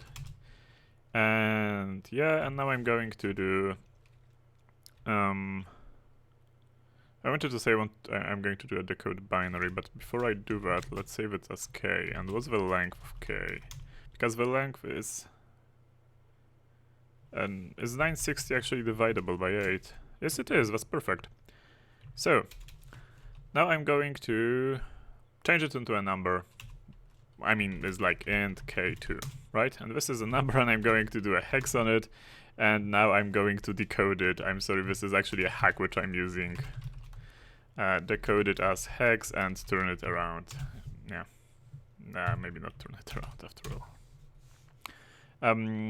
What I did is I actually decoded this as a number and eventually converted it to hex. That's the easiest way in Python I know to convert a binary string into a hex string. And I did this because I can decode a hex string. That's the only reason I did it. And yeah, and that's it. And I have the secret key. I have this decoded. So it was just a LSB steganography. It was like totally orthodox, a standard CTF challenge. So if you know this one, you can probably get at least 100 points on some of the CTFs. Cool. Therefore, let's put it here. Hey, I think we can write safely in this file without anyone seeing it. Yes, you can. Absolutely. Nobody will ever see it. Perfect. And that means I'm going to solve overflow 2. Did I solve overflow 1? No, I did not. So I'm going to go back to overflow 1. I'm going to do it now. Sorry, did my shell disconnect? No, it didn't. Sweet. Watch date. That's actually good. I'm going to need it. And I'm going to close other windows. I'm sorry, please close. It is not needed anymore. Do I have any other windows open here? I do have this. Sometimes after a CTF, during a CTF, I have like gazillion windows opened everywhere. So yeah. Yeah, now I like to close them from time to time actually. Stack Overflow. Are the most basic exploitation technique. It is. I can download the binary and the source code. Yeah, basically I have to exploit this overflow. You see, I actually created a directory now. This stuff is getting serious. Okay, so I have to overflow. I have to put 1 inside win. And it's actually an overflow. What's str? Str is argv1. So I have to make win be equal to 1, and then it executes a shell for me. Otherwise, it says I lose. The bastard. This is going to be trivial. No, seriously. I'm just going to create a parameter which is because I'm solving this kind of challenges for quite a long time, but I'm actually going to explain it a little to you. So the stack layout for this function is like this. At the end of the stack there's a return address, right? And before that, I'm assuming there is absolutely no cookies, nothing here. Before that, after that, are the arguments, which is in the order you can see above, and before that is the variables, local variables declared in the order that you see, which is win, which is an int, right? And the buffer, which is like actually 64 bytes long, so it's actually quite long. Yeah, and the idea is that I just write into this buffer and I overflow one of the bytes of win to make it be equal to 1. So I actually win currently is equal to TMP, and TMP is equal to 0, as you can see here. Therefore, I need to write. So in memory, in hexadecimal little endian encoded, it looks like this now, and I need to change this to 1. And this is the winning condition. What else I could do is I could just go full overflow and like return straight to this. This would work as well, and this is actually easier, I think, to do, unless the address actually contains a 0. then that's not as easy. Let's do it both ways, because why not? And I'm not going to write any code first, so I'm just going straight to this directory and simple overwrite.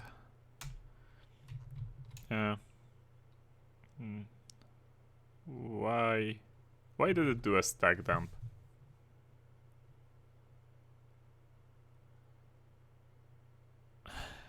I don't know why did it do a stack dump, but it did oh, that's maybe is because it would like... Yeah, it's probably because they wanted to simplify it for people who are just beginning with it. I don't really need it. I'm going to do echo. Now I'm going to press Alt and type 64 letter A.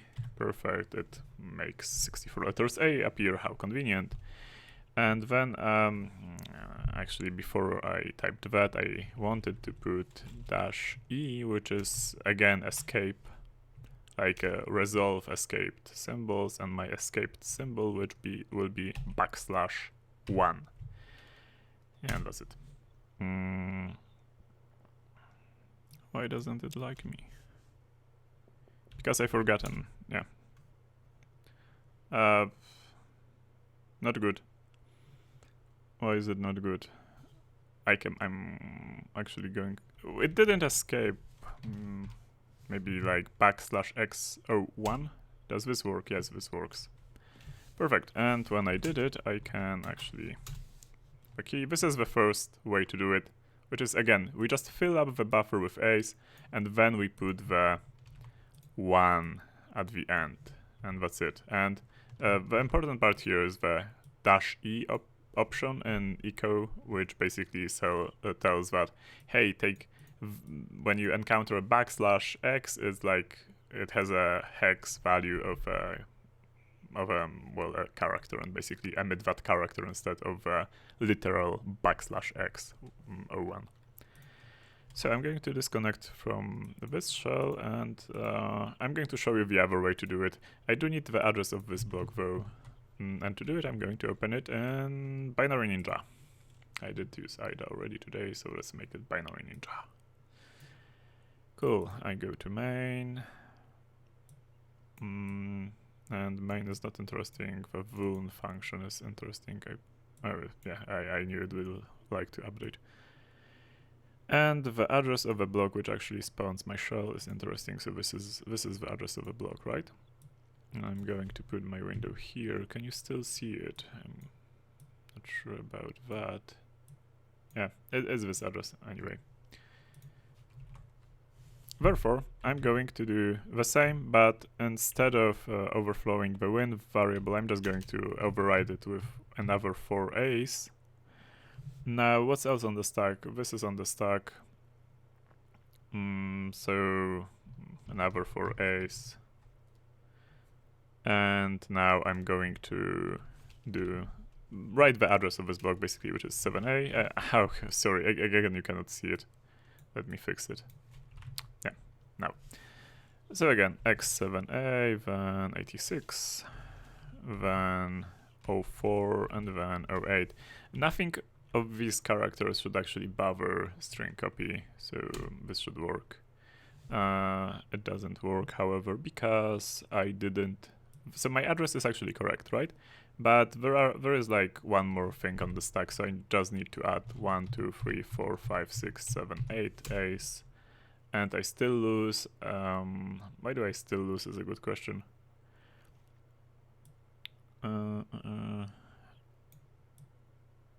Oh, right. Because after... Oh, okay. Sorry, I cannot do it in the other way because it's actually exiting. It's going exit here. Would I be able to somehow avoid it? If this would, because the address which is on the stack is actually resolved when a ret instruction is found, but the ret instruction is not found here. Could I avoid it in any way? Oh, the dump stack is here. I didn't notice it. My bad. No, I probably cannot avoid it. So there's only one solution to this task after all. My bad. Otherwise, you could do it if there was the return value there instead of exit. Cool. I do need the flag though, don't I? Yeah. What do I like more, IDA Pro or Binary Ninja? I like both. Because, yeah, because why not? IDA has, the compilers and is more mature than Binary Ninja. Binary Ninja is a new kid on the block, and it's way cheaper. Therefore it's better for CTF teams, and the API, I'm hearing good things about the API actually. At some point in the future, I'm actually going to make some streams with a friend of mine who did some plugin writing, and we'll play with that in Binary Ninja. And yeah, so that might be fun. It's probably going to be in the new year though. Overflow 2, stack overflows, blah blah blah. Again, we need to download it. I'm going to reuse the same directory though.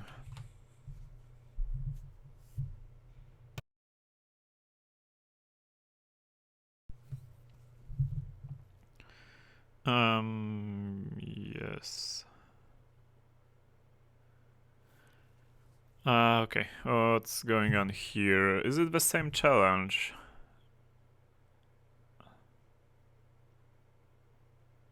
Sorry, what's the difference between these two challenges? I'm going to just like compare by content. Total command is really great when it comes to this.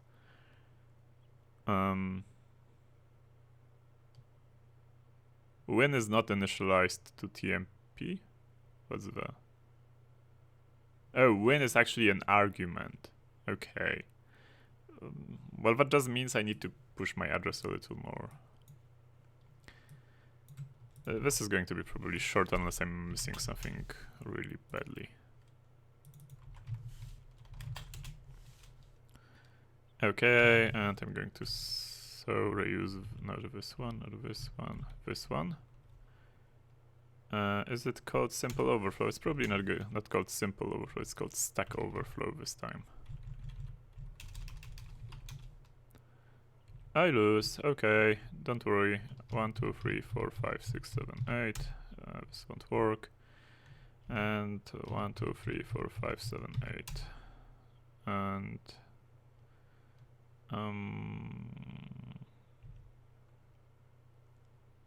it didn't work. Oh, because I messed up my count. I apologize for that. I think I pressed it 7 times instead of 8 times, and that's it. You can see basically on the stack that I just like moved, like added this many A's, and that's it.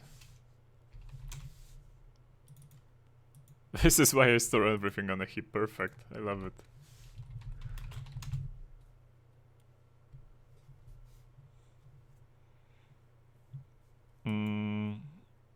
Sweet, so what's the next challenge? It's PHP 4, so let's go back to web challenges because why not? And I'm going to close a window. This window is getting closed, and that's it actually. And there's a source code, and I can put a username and password, and let me see the source code is quite... it's like there's nothing here. So this was the source code. This was the source code of a page, or source of a page. Yeah, this is the source code, obviously. It's MySQL. And is it a MySQL injection? Query PW. What's PW? Oh, okay. If pass is not...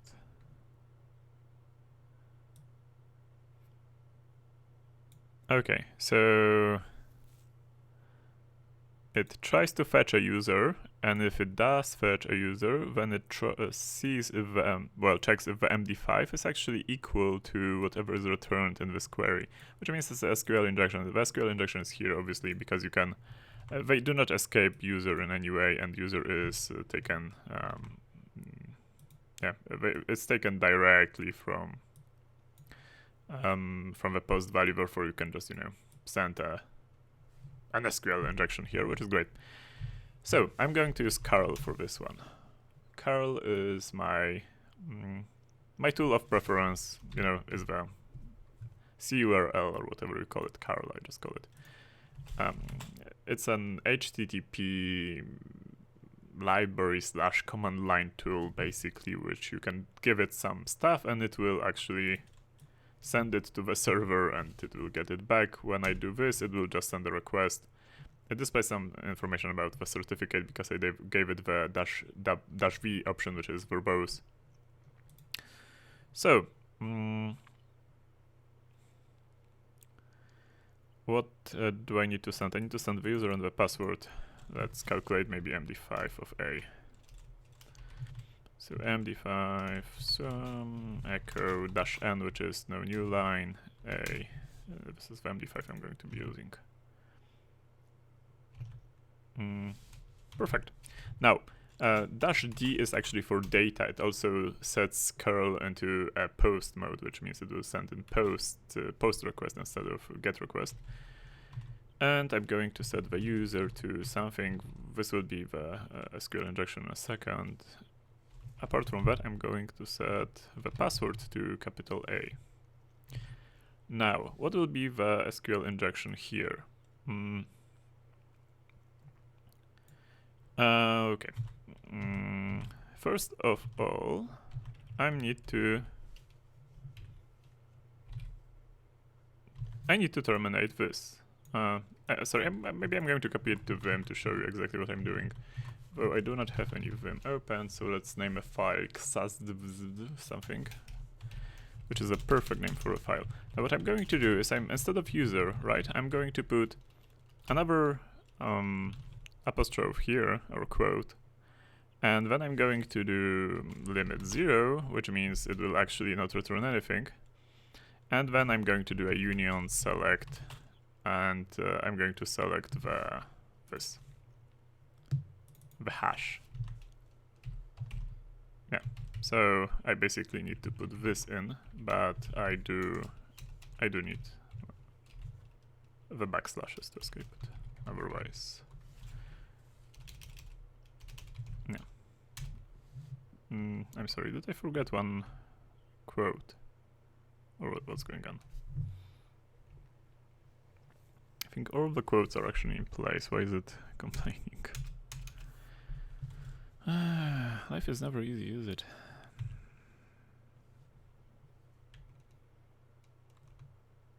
Oh, come on, what did I forget? Maybe let's use a double quote instead of single quote. Use the single quotes here.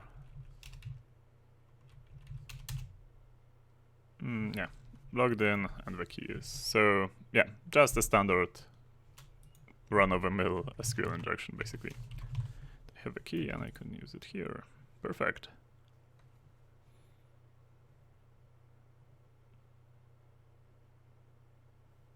I cannot have so nerf says that I cannot have union select after limit. Actually I can. It's quite useful, especially in bind SQL injection and some other stuff. Dark star. Sure are a lot of stars out there, and I get an image file, img. But there's a lot of empty space to hide things in. The disk image can be found on machine, and the content of the image is here. So I do have a shell. I'm not going to mount it. I'm just going to go over. And there are images here.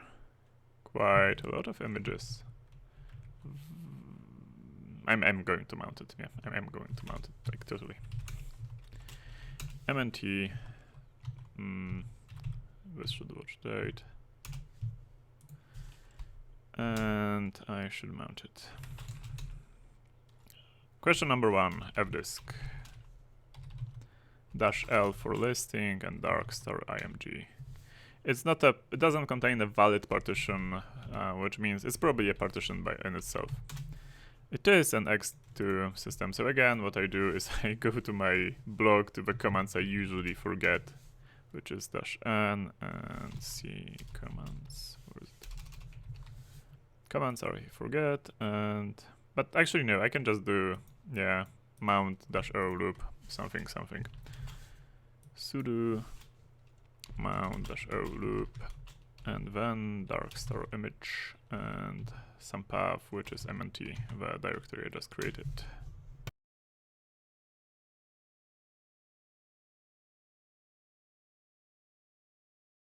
Okay, and it's mounted. And now I'm going to check if my configuration still works. Obviously I don't see anything here because this is a Windows directory, right? So I need to go here and cdb/streamlivecoding/picos tf2013/mnt. Yeah, but yeah, my setup. On the drive L, I actually have the same view of this, but from the Linux perspective. And I have images here. What am I looking for?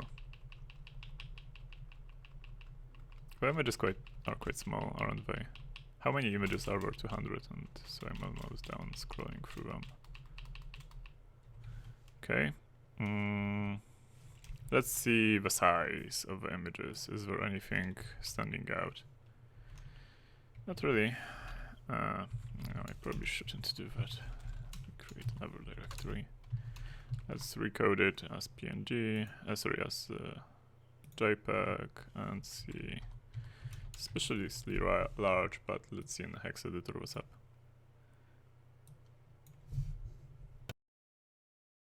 Oh, there's an ICC profile.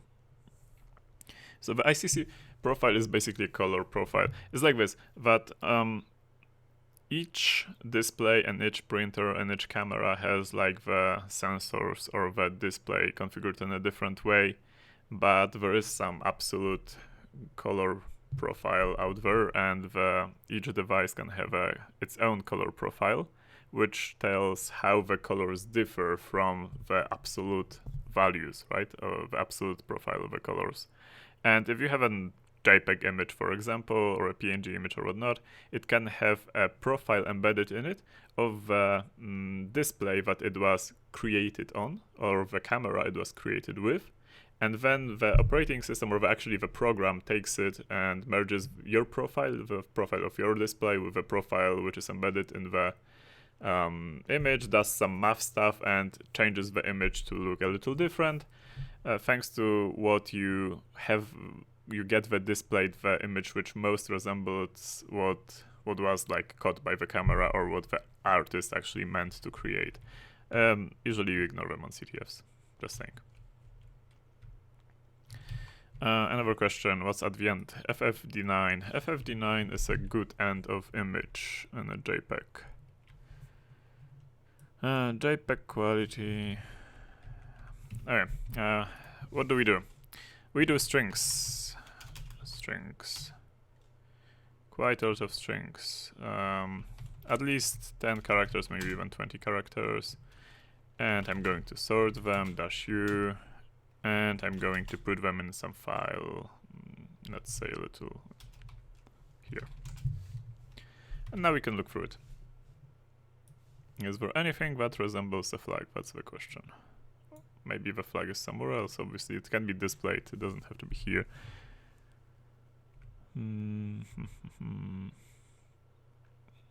The flag is, the file isn't too long. So we can just, manually inspect it.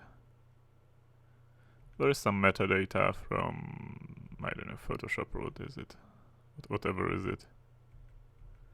It's funny because somebody resized actually the image, but kept the metadata here. Oh, seriously, like how many? Okay.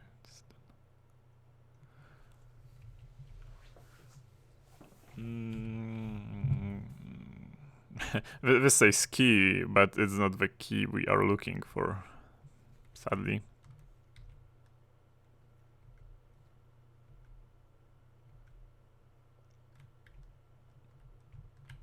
There were some comments on like what the picture was taking. What's on the picture. This is like, you know, standard metadata stuff inside images in the yeah, XMP format, as it says. Doesn't seem to be here, or I might have missed it as well. Usually the flags in this CTF had what they had underscore. So I'm going to grab through underscore, which didn't do us too much good. Yeah, didn't do too much good.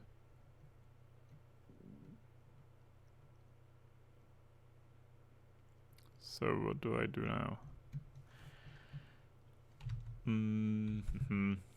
I can look at the image itself. I mean the disk image, right? This is the disk image. So my disk image already got corrupted, therefore I need to download it again. Let me create a new tab.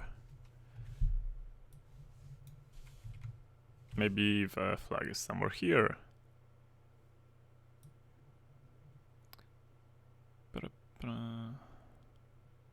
If it's somewhere here, it's even harder to find, but we can try it. So strings, but on D download dark star image. Is there something here that was not in the previous one? Again, this is the same method I solved already a couple of challenges, if you remember correctly, on the last CTF, but this is a challenge for like 100 points or something, so I did not really expect to solve this way, but it's worth a try. It's always worth a try, because why not? There might be a zip file somewhere. Let's do zip info -w on all the files. It doesn't want to process the files if... okay, let's just do a for loop, I don't care.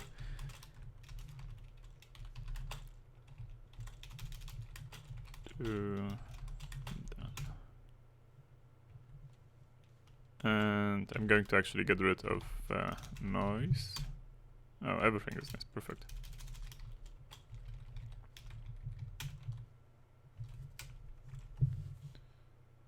Is there any zip file here? So why am I checking for zip files? Because on the last CTF, one file was actually a zip file.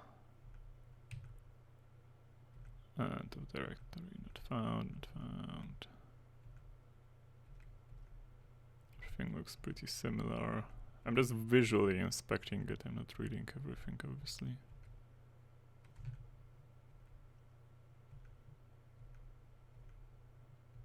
This isn't the best way to do it, obviously.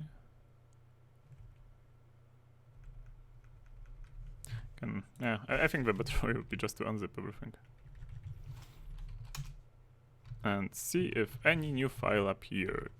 It's sorted by this, but I'm actually need to sort it by this. No. It's probably not a zip file. What is it then? Is there any hint? I'm going to actually look at a hint. What have you used to find hidden files in easier forensic problems? Oh, so there's a hidden file now, is it? What I didn't do, one of the things is like -la. Okay, I can do a binwalk on everything.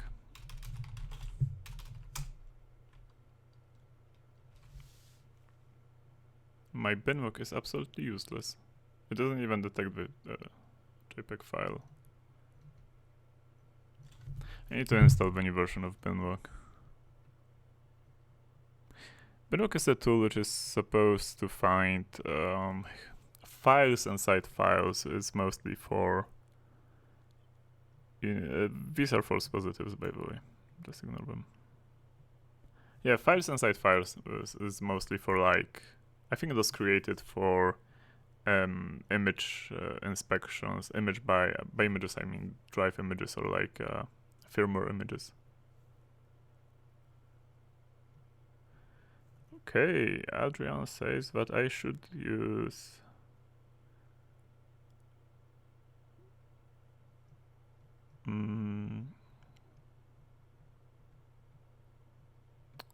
Slovkit. What's Slovkit? Okay. Again, it's learning time for me, so I'm going to see what Slovkit is.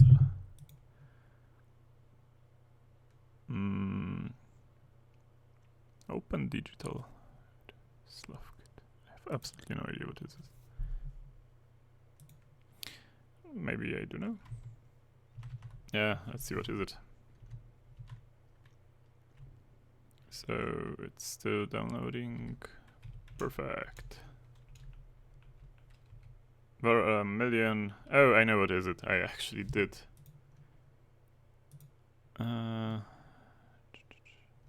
Actually did use it at some point. I don't think this will be very useful. I think the files are actually here, and we should not carve through the disk drive. What I can do is I could actually check if at the end of every PNG file there is the end of image, which does make some sense to do. So let's do it. Import glob from glob, import glob. It just returns a list of files, obviously.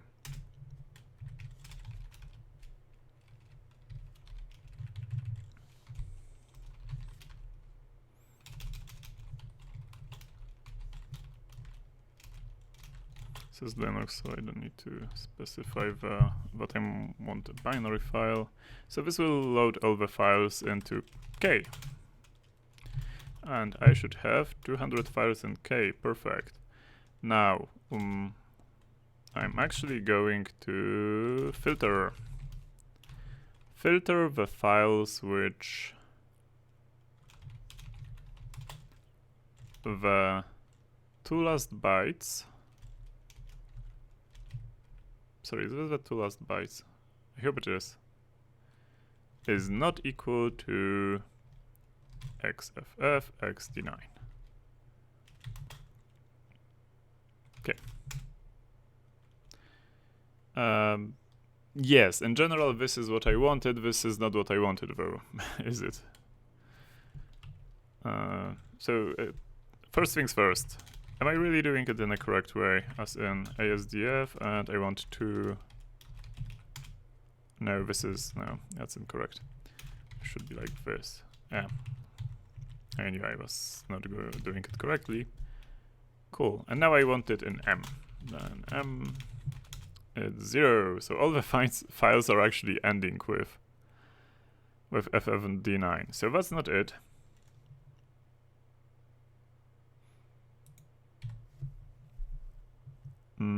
Okay. Maybe there is therefore a file which is not here, as in it's actually have been removed. Which isn't great. So you say I should use this. Okay, how do you use it then? Documents.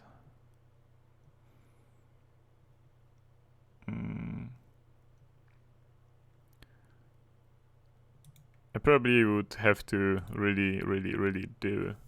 oh, Yaroslav suggests that I could do binwalk on the image file. Why not? My binwalk isn't working correctly today, though, it seems. Oh, what was it called? Darkstar? Let's let it run. No, seriously, it's not working at all. It should already, like, detect something.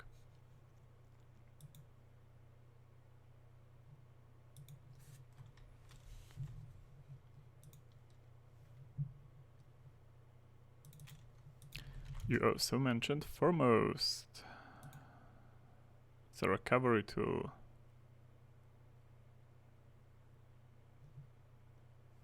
Okay. So no, I didn't try it. I did try binwalk of all of the files. I didn't try binwalk on actually the image. But as you can see, it doesn't really get too well, work too well. Okay, so I do not know Slovkit, and I probably would need to learn it. So I'm probably going to skip this challenge and instead to do another one, and then just maybe do it next time and show how to do it. Oh, it's actually already after 9. So yeah, let me finish with one more challenge, then figure out the key from this game. Okay, so this will be the challenge which I will do. I will keep the binwalk running in the background basically, because why not? Yeah, basically I don't want to spend too much time on actually just you guys watching me reading the documentation of how do I use this sleuth kit. So there's a game here, and what I need to do is I need to figure out the key, which again, what I do is what I've done for all the things which were Java, it's actually used by the compiler. Parsing, generating, yeah, it seems to work. Let's see what's here then. Like, I don't know, some color names, not interesting. It's Control Q actually shows you a nice display. Not interesting. Hex game. Well, I have to run it. I will probably have to run it, won't I? Was it a zip file or was it a jar file which I just extracted? Okay. This is quite interesting though. And your key is the next line. It is quite interesting, I would say. No. No.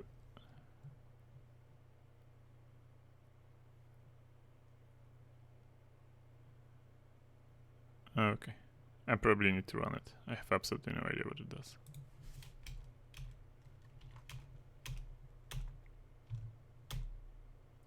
It was evergreen. Can I just run it like this? No.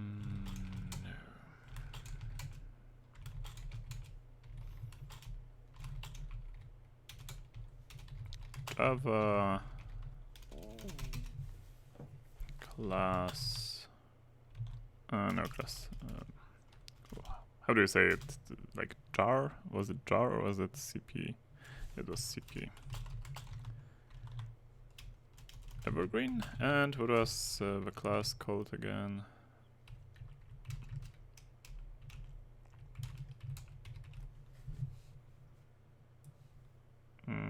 I don't know. Does this work? No.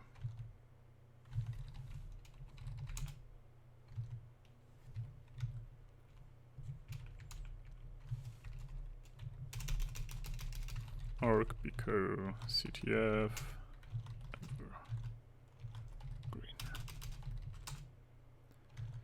No, I should probably repack it.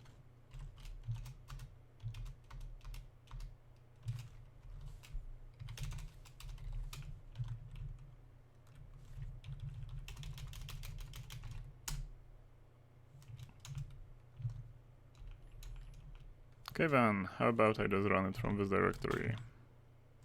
Oh, it started displaying some. Says there's a PNG image, which is pretty nice. It's pretty small though. I probably should take a look later on it though. Cool. What I wanted to do, I wanted to actually enter this directory again. This will be faster if I just respawn my shell in this directory. Java. What's the name of the main? Is it like hex game? Hexagon? Hex game?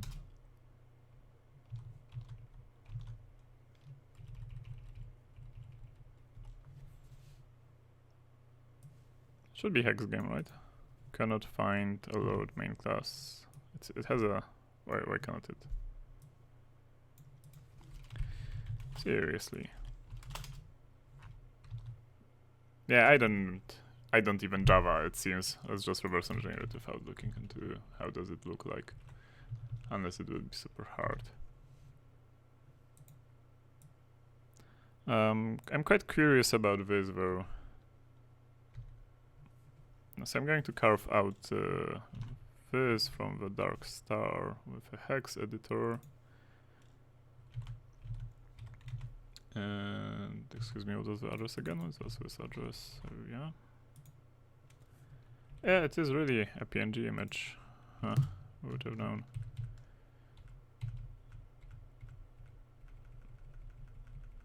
Oh, yeah, here's the and 4 bytes, which are actually 4 bytes, which are the checksum after the block and in PNG, and I need to write it as def.png. Oh, surprise, the key is actually here. So yeah, Yaroslav, props to you. You actually suggested running Winwalk on the disk image instead. So yeah, so you actually did get the flag after all, without learning Slavkit on the fly.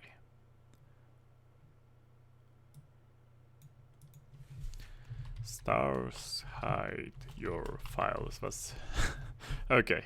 Fires. Okay, I thought of it was files.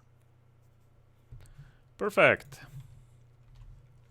So we have this solved as well. So okay, I still need to try solve the evergreen challenge, and that will be it for today. So I'm going to close this. I cannot run it, which is annoying, but that's because I cannot into Java. I'm going to read probably this file is the largest for now. So we create a class, and it's like Auber something. Is it a color name? Aubergine, what is it?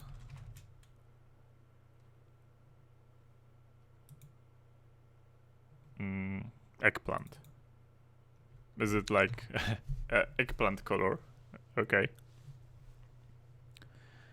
It creates a hexagon. Doesn't look too hexagonish to me.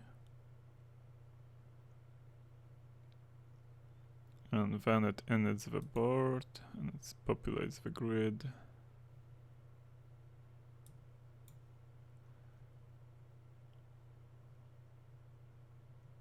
And draws some strings, which isn't. And there is the serialized. This is the serialized state is probably the most important thing here.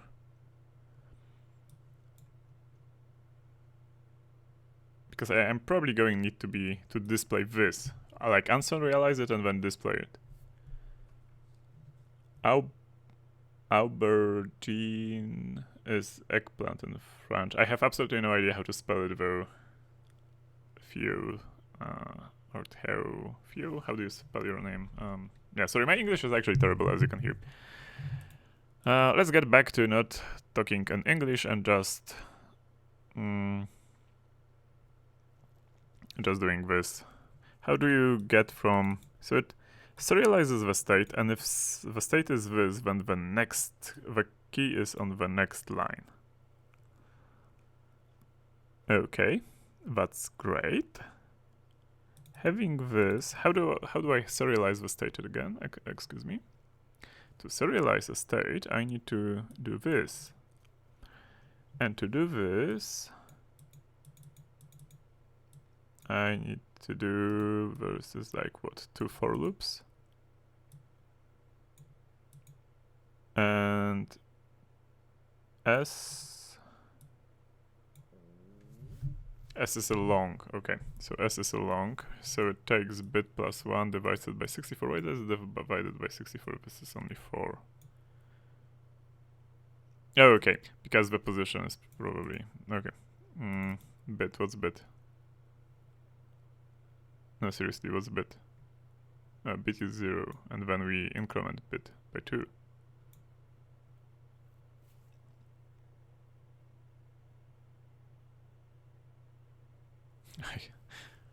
I can talk at x86 is more or less universal. Game mind says that's true. Okay, so depending on... Okay, so it's like this. There are 4 longs, and each long is divided into 32 fields, and not bits, fields, and each field has 2 bits. And if like the hex is taken by one team, you put like one.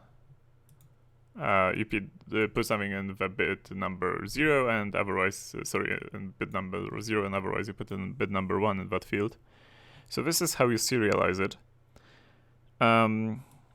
Now, this is just going through the hexagon thing.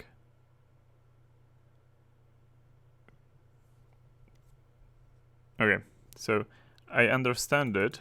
That being said, what's the easiest way to solve it? It says that the key is on the next line. Perfect. How do we get the next line? How do we end the turn?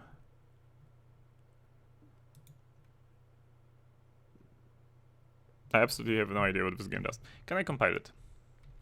Let's see if I can compile it. Because if I cannot run it, maybe then I can compile it.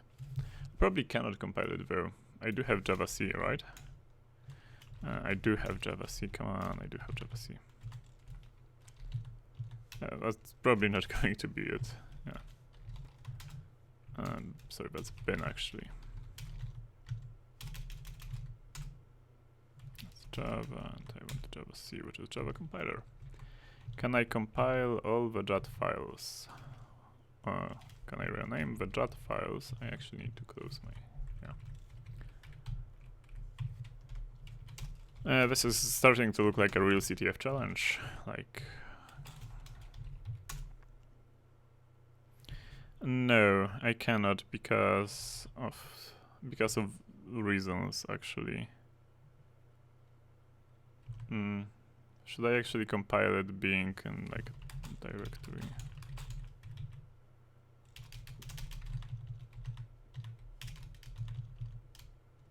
What?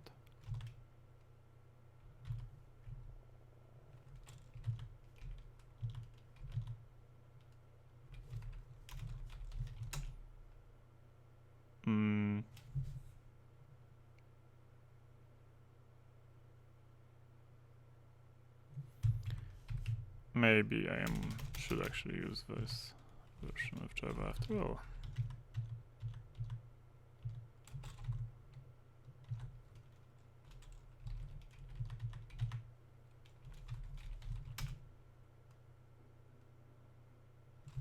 Doesn't seem I can compile it. Ideally, I should try to run it again. But it's an Eclipse project. Maybe I could open it in Eclipse project, which probably is even harder. I don't know if I should just skip the challenge and get back to it later, but how many errors does it actually show me?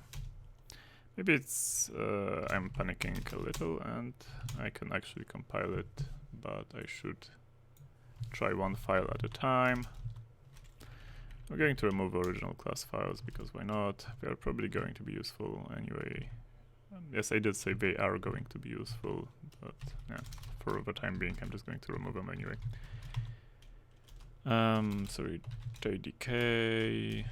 Yeah, let's do it in 7. Bin Java. And please allow me to compile utilities. What do you mean? You can, oh, sorry, that's Java C for compiling. Perfect. What is compiled? PNG. This is compiled. Then hex game.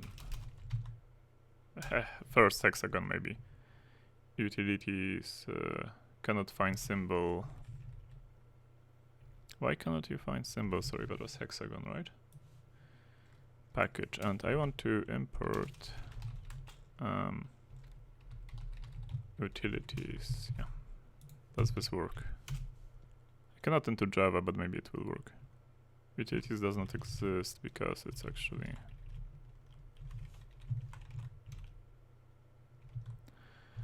Can I just remove this namespace? Because it's annoying me.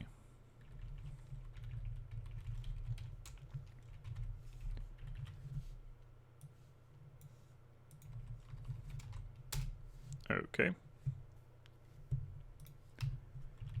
Back to utilities, perfect, and back to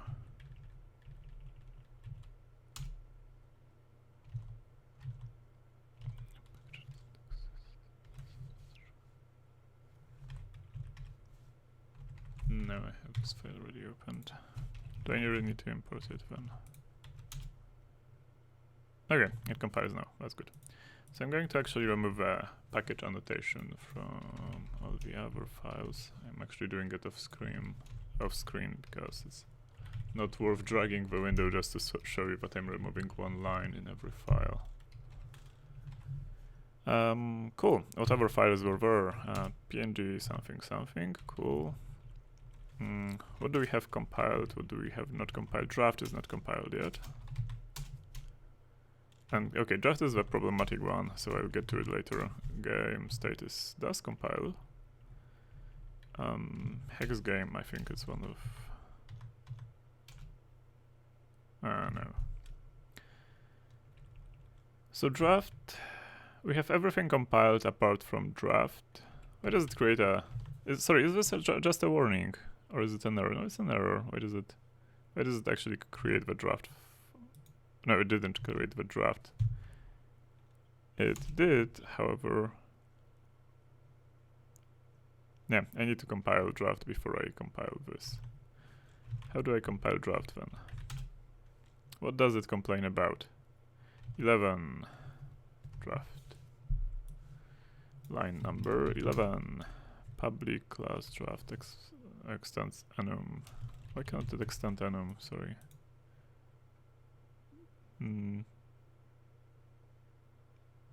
Constructor enum cannot be. Was it actually Java 6 then?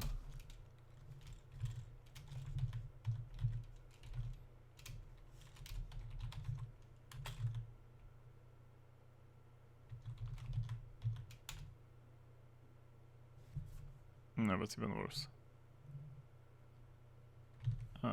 Does it look for class?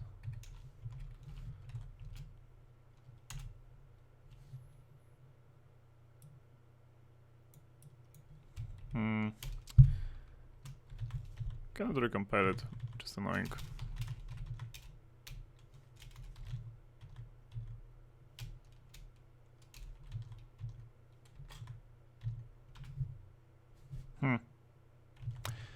Yeah, that's annoying. Sadly I do not know how to fix it, because my Java skills are not non-existent. I'm going to look at if there's... oh no, hint, perfect. It's too bad I cannot run the game. If I could run the game and just see how it looks like, that would probably give me quite a lot. Already, therefore...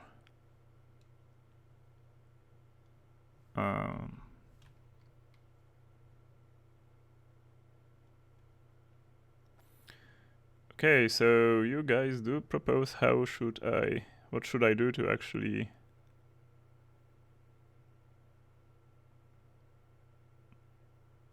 run it?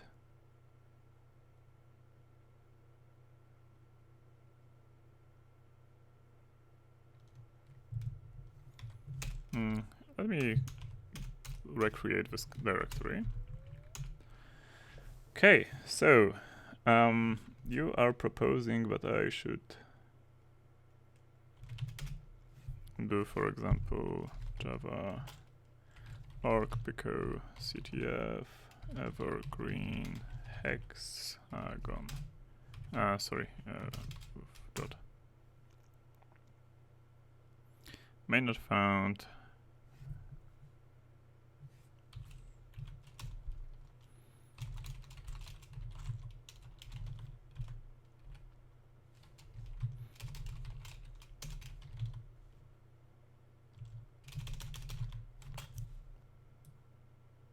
Below?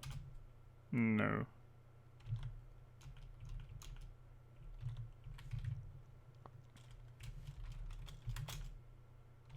Not either. Then how about I do this? Yeah, I probably should skip this challenge, right?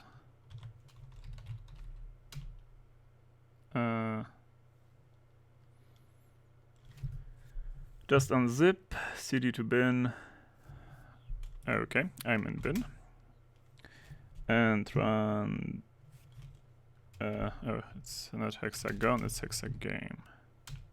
And sorry, it should be org picoCTF. Thank you for helping me with my Java skills. Green. It does work! thank you. Which is still not great, because I am going to probably need to recompile it. So how does it work? Player blue team.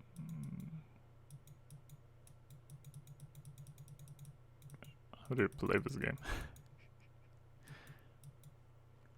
Player red turn. What can I do with this?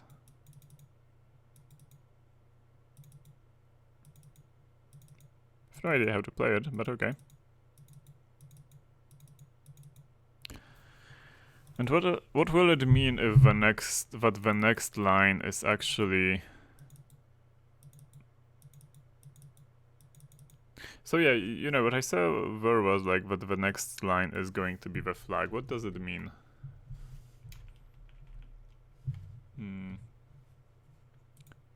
Will it be like a word or a couple of letters? Or will it be something else? Hex game. Oh, I need to click space to end my turn. Thank you, Tyler. I have no idea what are the rules, but okay. Let's go again to here and try to figure out success. Your K is on the next line. Oh no, sorry, this is... I didn't notice this. I should have noticed this, and this would be... we would have already just solved this. My bad. Yeah, okay. Yeah, I'm sorry about that. I should have... If I did notice the second line, we wouldn't have to even run it. Okay, so I'm still going to code it in Java, because why not? Oh, sorry, which directory I am? No, I'm not here, so... Let me create a new directory, call it ASDF, FDSA then, and go Java. Cool, now I'm going to copy paste some code. This is probably going to be useful.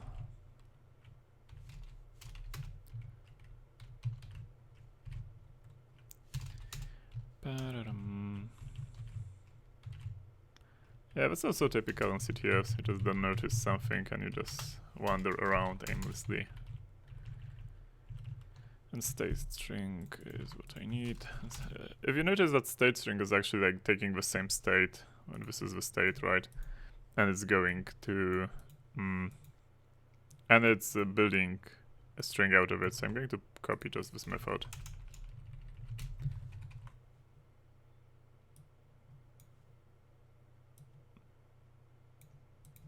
Now I need to somehow... let's see how what does it do? So it builds a string of value of... it just basically appends 1 to it. And 2 and 0. So I'm going to take this. I'm not going to do it in Java after all. I'm just going to try to solve it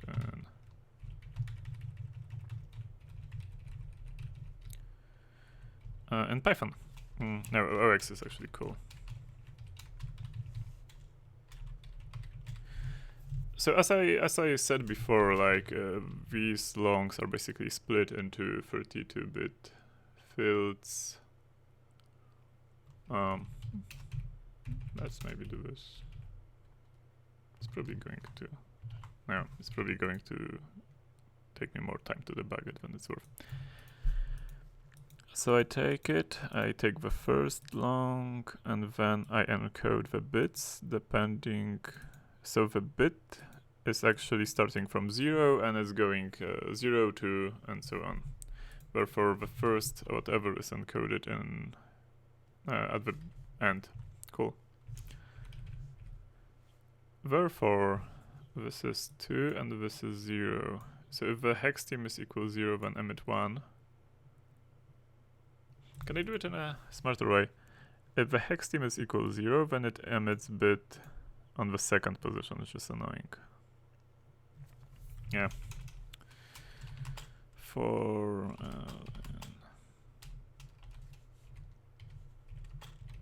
I'm basically going to re-implement the above method in basing on the state in Python.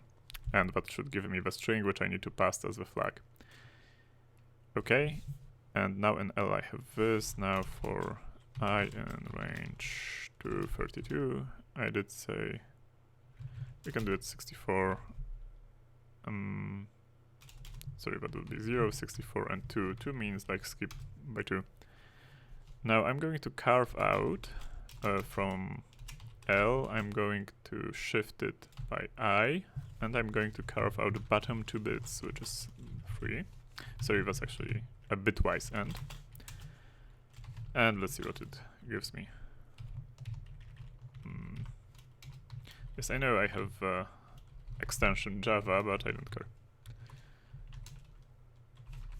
Python Go Java, did you ever see something like that? Yeah, it does output something which isn't great yet.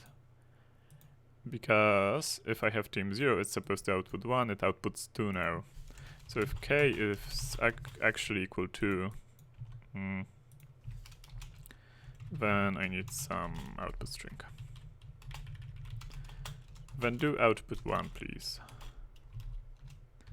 Else, if k is equal 1, so this is this team, right, and this bit was set, then I need to output. What do they output? They output 2. Else, just output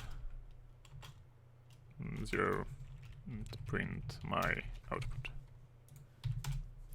Syntax error, and there is a syntax error because it should be an elif. Yeah. Is this the solution? It is the solution. Perfect. Yeah, so actually I wandered around like for 15 minutes just because I didn't spot that that line with printing the state in a different form, just so I could put it in a challenge. So that's my bad. Okay, so how many challenges are left? There is, let's just look for unsolved. There is the MP3 one, right? 19.